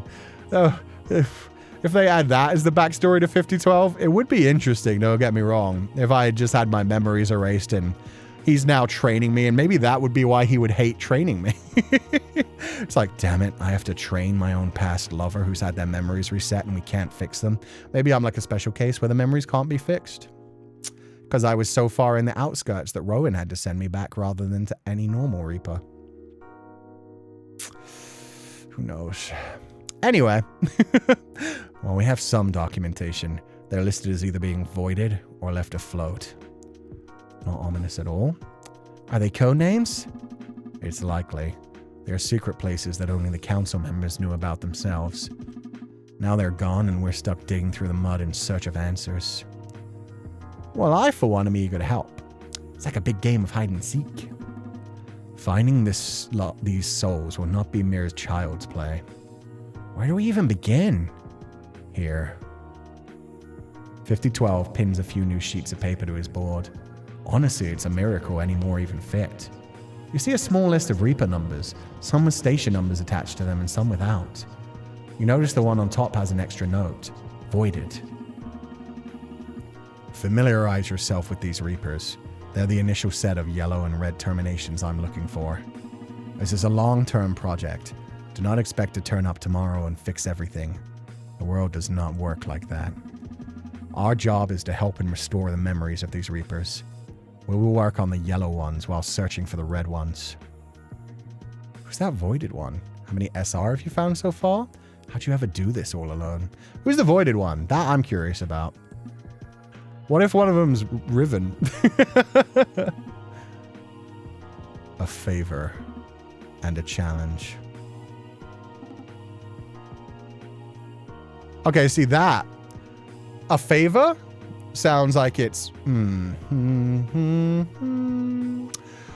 It could be Rowan. It could be like he means a favor to Grimmy. who remembers Rowan and is like, do you think he's SR? We need to find him, kind of thing. Or it could be a favor as in like, this one, consider this a favor from me. Like it's somebody I need to find. And a challenge. I think Casper asked him to look for Rowan. That's what I'm thinking is most likely, since he said a favor rather than just... If he had said just a challenge, I'd be like, oh, this is the one he's looking for. This is connected to the ring. But with the whole like a favor and a challenge, I'm thinking like, yeah, Rowan probably like the voided means they have no idea where the fuck they go. So it's like, we need to find Rowan, but we have no idea where he is. Hey, guys. There's something I really need to talk to you both about. I really need to get this off my chest. It's a serious matter, and I don't think I can pretend it isn't bothering me anymore. I'm just going to interject here, because I hope it's actually something serious, but part of me thinks he's going to talk about being a penguin again. 0204. What is... Atlas. Yo, you picked a name? What? Phew. That was the hardest shit ever. What are you even talking about? My name. I think I'm an Atlas through and through. Oh, that's a cute name. Hold up the whole weight of the world on your shoulders. Kind of the opposite of how you feel, but maybe you feel like you're carrying a lot and just pretending to be goofy, funny guy. Who knows? It suits ya. Nice to meet you, Atlas. Nice to officially meet you as well. A human name. I see. That's right. Do you know how hard it was to hold that in while you were talking and talking and talking? I was about to burst. Ridiculous. Are you incapable of taking a single thing seriously? Why don't you pick one too, 5012? I'm not interested. Aww. Maybe you'll change your very stubborn mind one day. I will not. 5012 is my identity. I have no need to replace that with an impersonation of a human. Well, as long as you're happy. If you want to make me happy, you could leave now. The both of you. Don't want to hang out with us? No. You're always throwing us out at a moment's notice, you know. It's going to make us feel unloved. And you are always overstaying your welcome. Even me? You. Less so. The head on your shoulders is at least the tiniest bit more sturdy. Yo, I'm the favorite child! Yay! Wow, rude. Can a guy be excited about finding out more about his identity? In your own time. Not mine. Well, thanks for letting us help, 5012. Responsibility means trust, and that's a lot from somebody like this. Only the future will show if I've made a grave mistake or not. It won't be! I'm gonna work extra hard, and I feel like I have a purpose now. You had a purpose before, too. Thank you for giving me one that feels extra meaningful. Aw, he's shocked by that. And he smiled. That's a genuine smile. That's not a smirk. That's just... You're welcome. I'm assuming he can understand that kind of feeling with his whole, like, it's all I've ever known. I will keep to my vows kind of thing. It's what keeps him going. So now he's like, I was able to give them purpose. Okay, good. They're a good person that wants to help people. I'm glad. Tomorrow, there's much more to be done, if you wish to accompany me. We will be meeting with our first Yellow Reaper, who resides in this very building. It must be done with the utmost respect and care. I'll notify you if anything changes. Sounds good. I think I have a lot to think on. Thank you again. When 5012 smiles, the world becomes a better place. Yeah, it does. We're getting through to him. He's already like kind of desperate to find somebody to help him. The other one means very wakeful. The other one means food. Wait, what? He was actually thinking about his name for a whole 2 days. Yeah, he took it very seriously. You got to respect it, honestly. Good for him. Good for him. Probably the one thing he's taken seriously so far. Maybe because penguins are from the South Pole, carrying everything from underneath. Oh, could be. Or because an Atlas, like it's the utmost southern point, and he has 0 brain cells. He's the bottom of the barrel. Sorry. Warming up to 5012. I mean, he was already hot, like, and you knew he was going to be interesting from like his paladin kind of feeling, the stoic, like the ring wrapped around his neck tells you there's some backstory there. It's going to be interesting. So excited for the full game. It's so much more expansive than the first one. Yeah. Especially since if you're part of the Patreon, you can play the first 5 days in the demo that they have out so far in that one. We're just not allowed to talk about it, so we're not allowed to stream it either. But that's been available for like a little bit. But yeah, blah, blah, blah. So if you want to glimpse ahead at more, feel free to join that and have a look at it. But it's like behind like a general agreed NDA where you don't talk about it with anyone who isn't like part of that. But yeah. I'm looking forward to when like more of this game gets released. The world building is so much fun. You make your way out of 5012's office, leaving behind the newly named Atlas. Oh, he's stuck around? Good for him.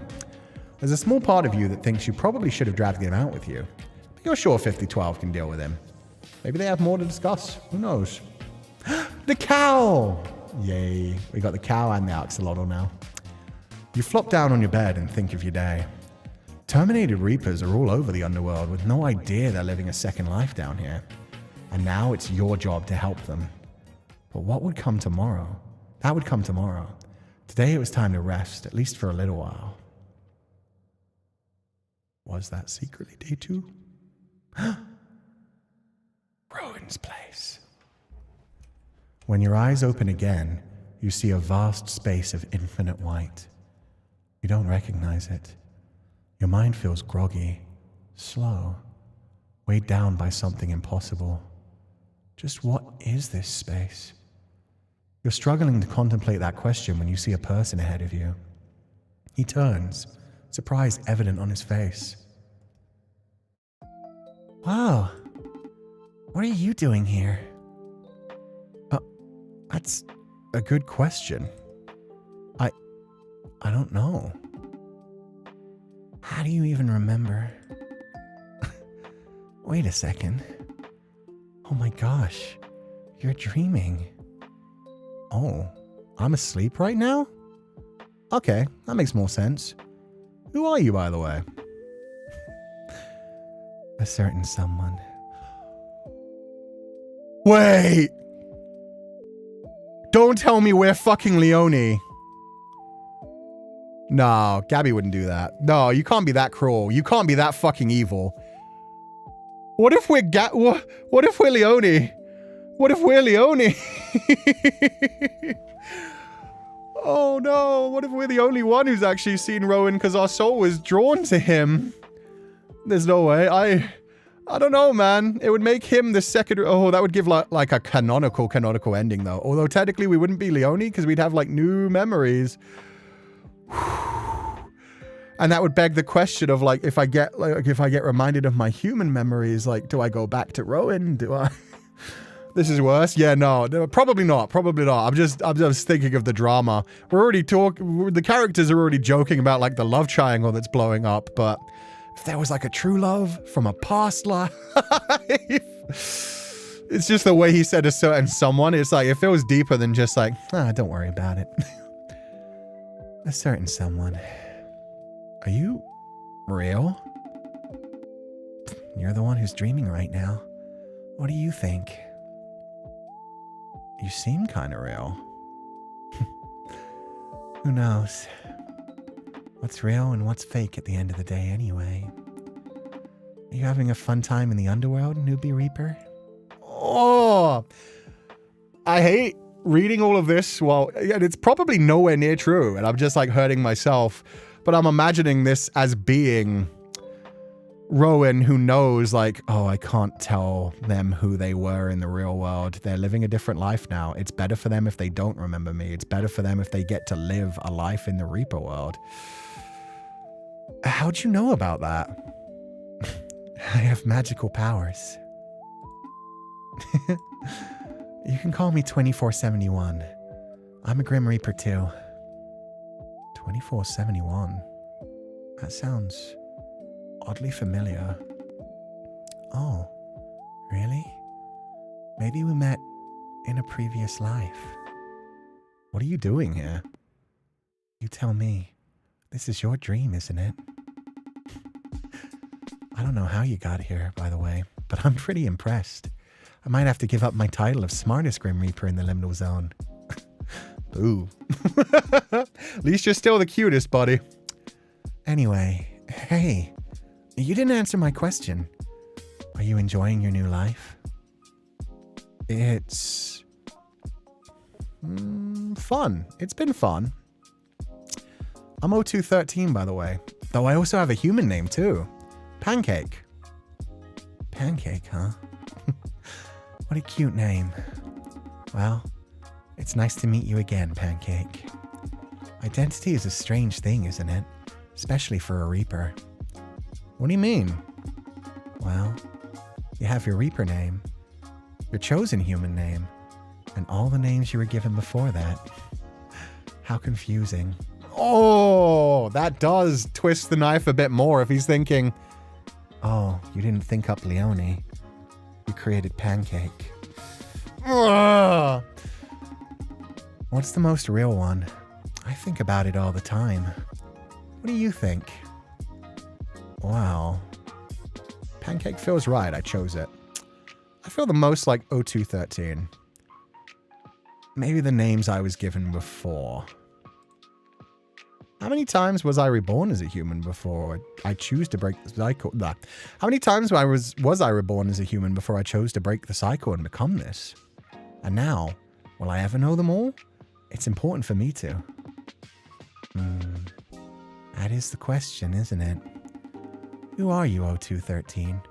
Are you your past lives? Or are you the person you're becoming? I'm looking forward to finding out. Whoever you are, I'm sure it'll be a fun journey to find out. Anyway, it's almost time for you to wake up, I think. Dreams can only last for so long. I wouldn't want to overstay my welcome. Oh, the pain in his face! No, I think we might be right. Oh, no! Especially with the whole, like... Are you the person you were before? It'll be fun to find out. Now he knows we're having fun in our new life, at least, but there's still the connection to the old names. Thanks for visiting, friend. I'm not used to company.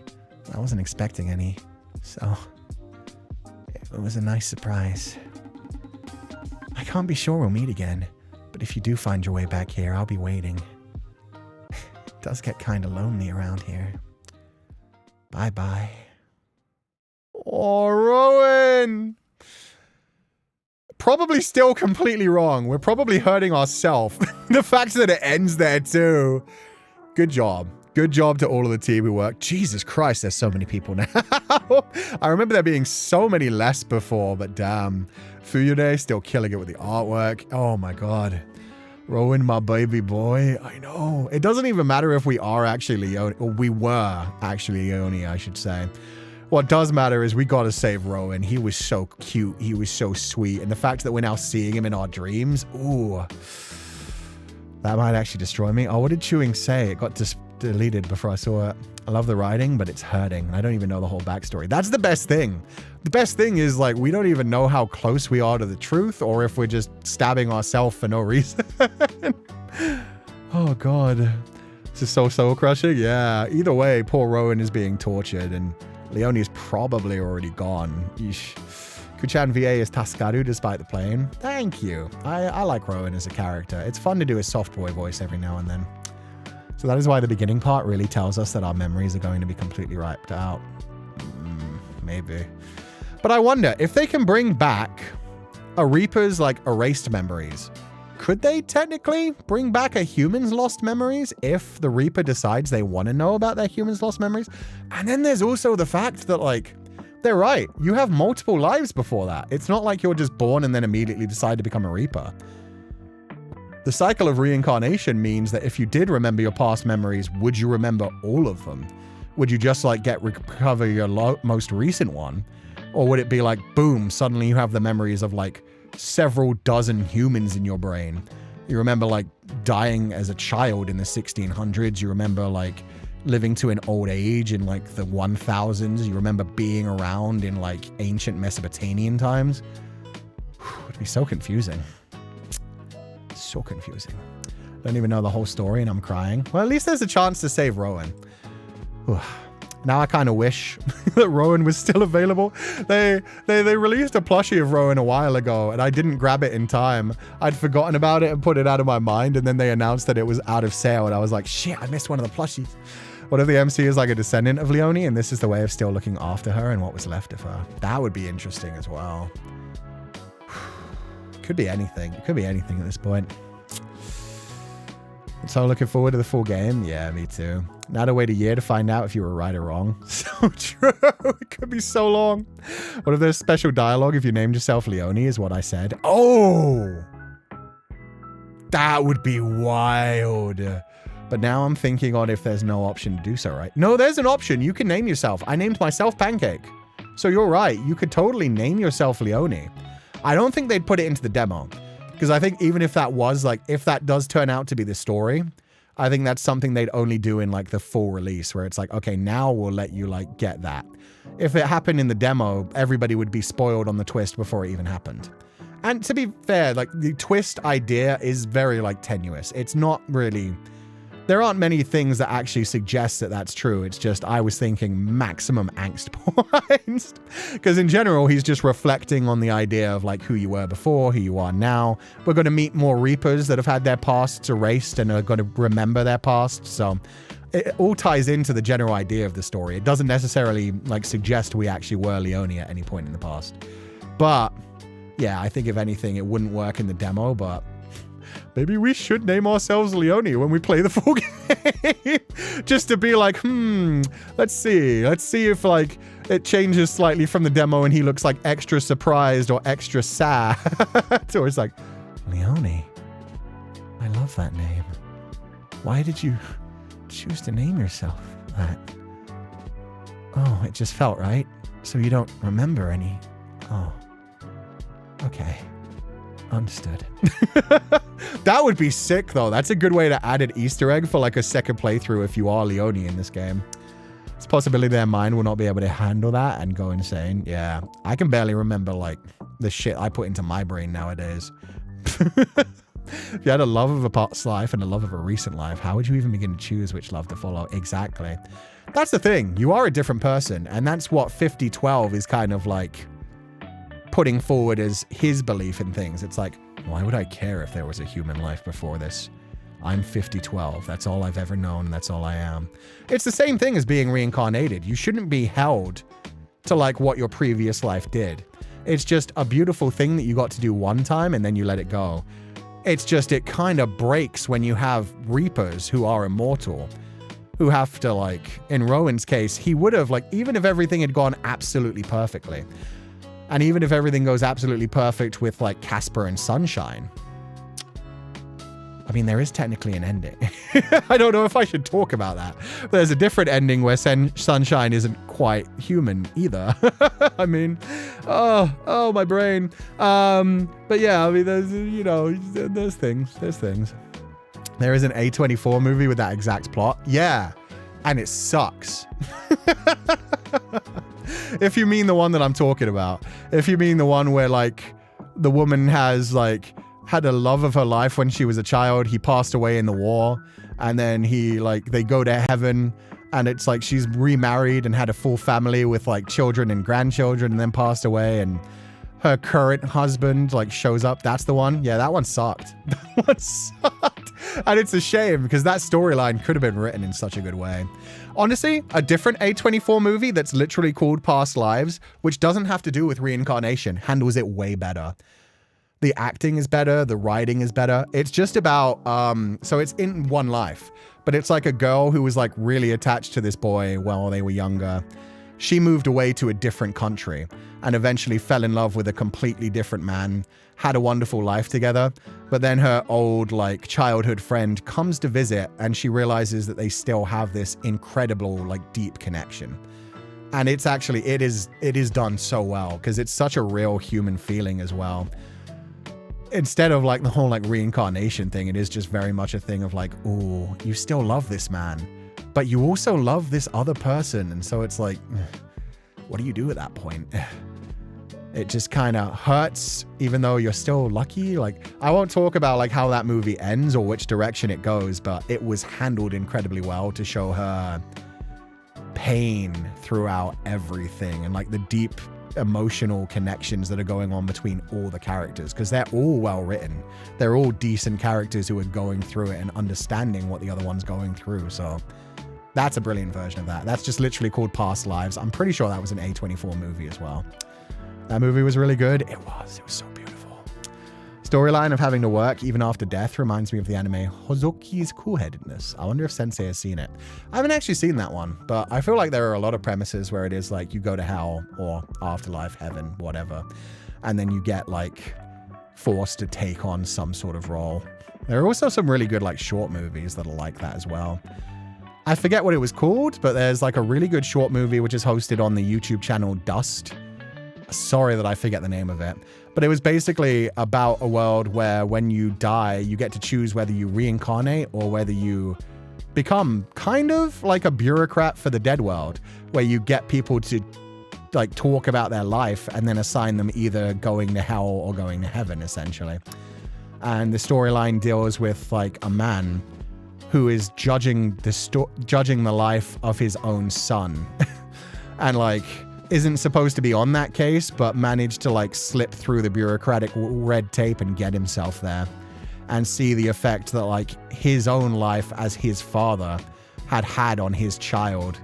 The things that he did to his child, how they affected him and developed him into a man. And obviously him wanting him to have a happy afterlife, but seeing the things, the directions that his life had gone after he left, kind of thing. Ugh. One husband is good, two husbands are better. Some cases, in some cases. If they both agree with it. Nothing wrong with a throuple if it all works out. Great premise, poorly executed. Yeah, in the case of that other one, I still can't even remember its name. It's a shame. Past Lives is really good though. Never get retirement. Never, ever, ever, ever, ever, ever. Not in the way the world's going now. Lots of animators choose hell concepts for their final projects, which... I mean, yeah. Deadlines, pain, struggling, never actually getting to live. Yeah, never seeing a light at the end of the tunnel. Makes sense. Love this demo, not gonna lie. Can't wait for the full release. Yeah, this was a great demo. Thanks for playing the demo for A Date with Death 2 Remnants. If you haven't yet, now's a great time to check out A Date with Death 1 and A Date with Death 0. To help fund the full development of A Date with Death 2 Remnants, we'll be running a Kickstarter from May the 1st to June the 1st. There'll be exclusive rewards, merch, and other goodies available during the campaign. So if you'd like to support the game, please consider following the Kickstarter page. Wait, could I click that? Oh no. Okay, so they don't actually have the page up. I was going to say, I didn't think they had the page up just yet. I think they're going to announce the page. They've just announced when it's going to be around. So yeah, not open yet. I didn't think so. Yeah, there are a lot of Kickstarters where I see them and I like follow them, and then you get the email that tells you exactly when it goes live, and it's like, some of them you have to get in there quickly. If you want some of like the higher tier rewards, or you want like the early bird reward kind of things, there are things that are like limited numbers, so I have a bit of a Kickstarter problem. That is like my addiction of things. It's like I don't do gambling, I don't do like gacha, but like a pretty Kickstarter that looks like it'll be cool, I'm like, I want to support this. That's all for now. See you next time in the underworld. Hell yeah. Great demo. Can't wait for the full game. This was awesome. Is Atlas yellow? Red/Black Reaper? I think Atlas is just... Yeah, like a yellow. I think this is the idea. We've got the combination of the yellow and the purple. Yellow for Atlas, and then purple for 5012. It'd be interesting to see if secretly 5012 has chosen an actual name. The Dakimakuras? Yeah, boy. They're teasing that. I'm assuming that these are going to be one of the Kickstarter items, possibly. One of the fun things about Kickstarter is you could also, like, normally they have a tier where you can grab, like, just a copy of the game and also, like, add-ons. So you can do, like, add-ons and just add the specific things you want. Like, sometimes they have things like acrylic standees or keychains, and Dakimakura covers are a rare one. So if these are some things that are coming into the Kickstarter, that'd be great. Saw those on Twitter. Oh, they did say they were announcing some of the goodies on Twitter. Did they do it already? Bum, bum, bum. Bum, bum, bum, bum, bum, bum. Do, do, do, do. Oh, that's so cute. I love seeing everybody reacting to the fact that we found ourselves in game. Bum, bum, bum, bum, bum.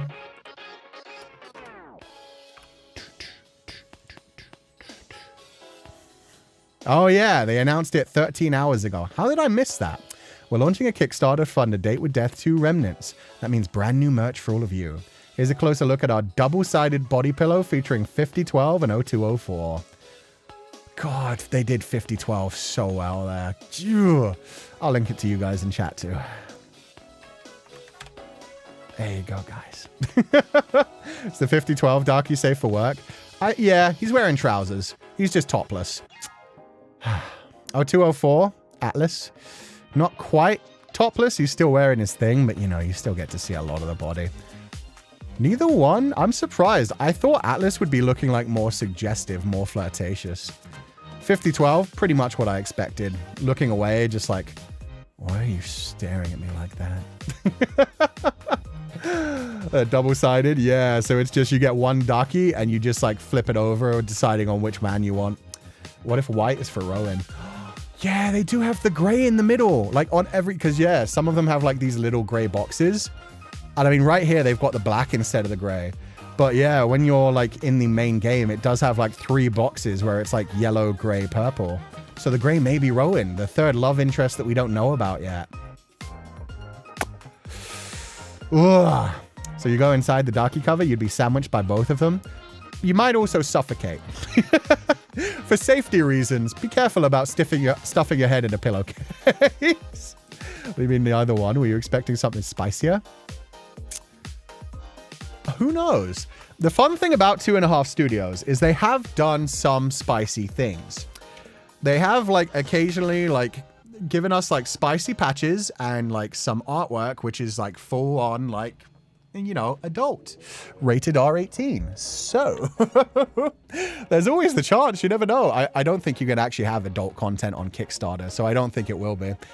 But who knows, maybe in the future, once the game's actually released, they'll extend the Dakimakuras and they'll have the one side that is the current side for each man, but they'll turn it into 2 Dakimakuras with 2 sides, and the other side will be the full R18 version.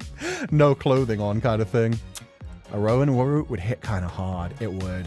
Especially since like he was so important in 0. Want to play the whole game to know what happens to Féileacán and Cú? Aw, thank you. I can't wait to go through their story as it goes on as well. Probably has a sweet side and a spicy side with the Darkies. A lot of them do. Like my one is the same way that they've done this. From the way it says it. That means a brand new. Here's a closer look at our double-sided body pillow. So yeah. Double-sided body pillow, as in, like, that's a single body pillow. It's not 2 body pillows, one for each guy. It's a single body pillow with 1 boy on each side. So that's the same way, like, I did my body pillow, where it's Cú on one side and Féile on one side. 2 different characters that you can just, like, flip to decide which one you want to cuddle with that particular night. But yeah, a lot of the other, like, Dakimakura covers do, like, they'll have a character dressed and looking, like, comfy on one side, and then you flip it over to the other side and it's more like spicy. I'll show you should take your Dakimakura to work though. My boss is used to a lot from me, but a Daki, if you need something to curl up to, if it makes you better at your work, honestly, your boss should be happy about it. If suddenly your productivity goes up, maybe everyone should bring a Dakimakura with them. Still want to know the reason behind the ring? Yeah, it's going to be interesting to find out what 5012's past involves. If there's a Rowan route, it would be hilarious to see his messaging style. I can't even imagine it. Could see Rowan using Calmojis so much. Yeah, the text-based ones, yeah. It is pretty cute that now we've actually got like somebody who uses more emojis than Calmojis in 0204. Some people are into that. Hell yeah. Okay, but with that said, we are going to wrap up things nice and early today. I've got a lot of other things to do before I go on holiday, so I've got a lot of other stuff to roll with today. But I'm glad we got to finish the A Date with Death 2 Remnants demo.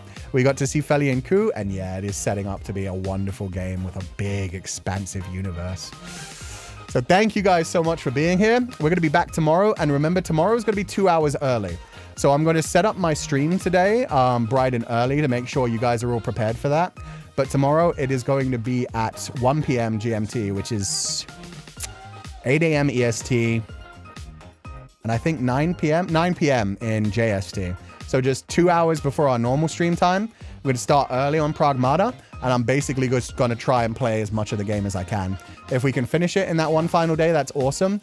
If we can't, it's going to be unfortunate. But it looks like there are so many other people who are going to be playing Pragmata, so even if I have to leave it early, if you guys want to finish without me, that's okay. If you'll find a wait a few weeks until I come back, we'll finish that shortly after we come back. But I'm hoping we can get through it in one single endurance stream. We'll see what happens.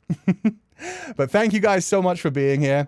As always, burn bright, my pupils, and I will catch you guys next time. Bye-bye!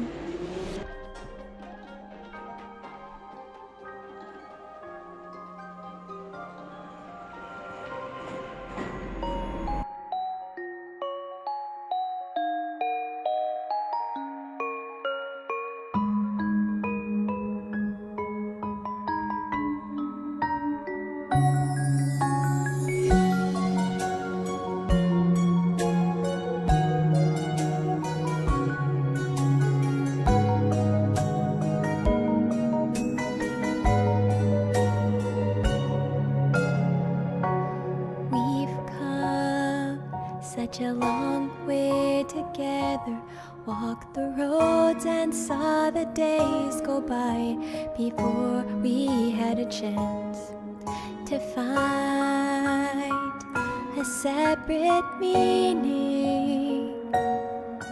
But I kept searching for a place, not a general direction. All the paths they point to you. It took me time, but then I knew that I could not go back. Won't be the same as before. Don't wanna go another day far away from you. It's painful, but I don't regret it. All that I have, all that I am, wrapped inside of you. Though time goes by, I won't forget. They have good snacks. Honestly, not much different from the UK itself. Although I did want to just call out this response from Moon Kindred, because that was smooth AF. Damn, Moon Kindred. Riz level 100.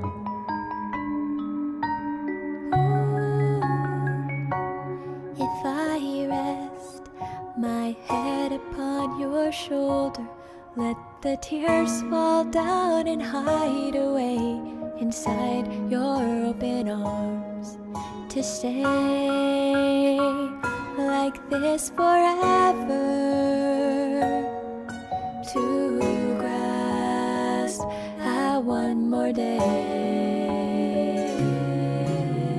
find a way to go beyond the unknown, let it all just fade away until there's nothing more to say, that I'm not holding back, just falling down to be where you are. Don't wanna go another day far away from you. It's painful, but I don't regret it. All that I have, all that I am, wrapped inside of you.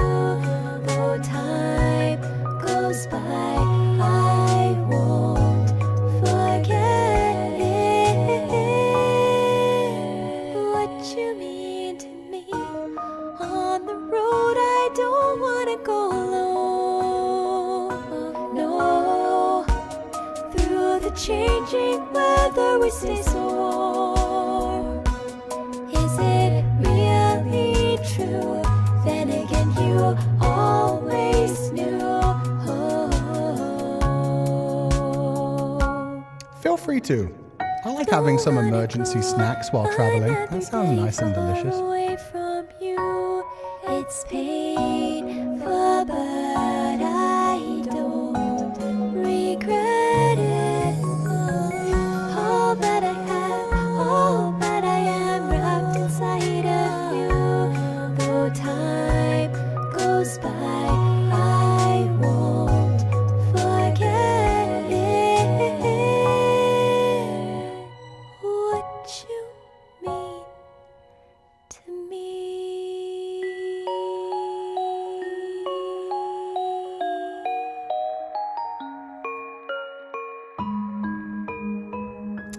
Yeah, unfortunately, Nefku is a human. He would not grow back.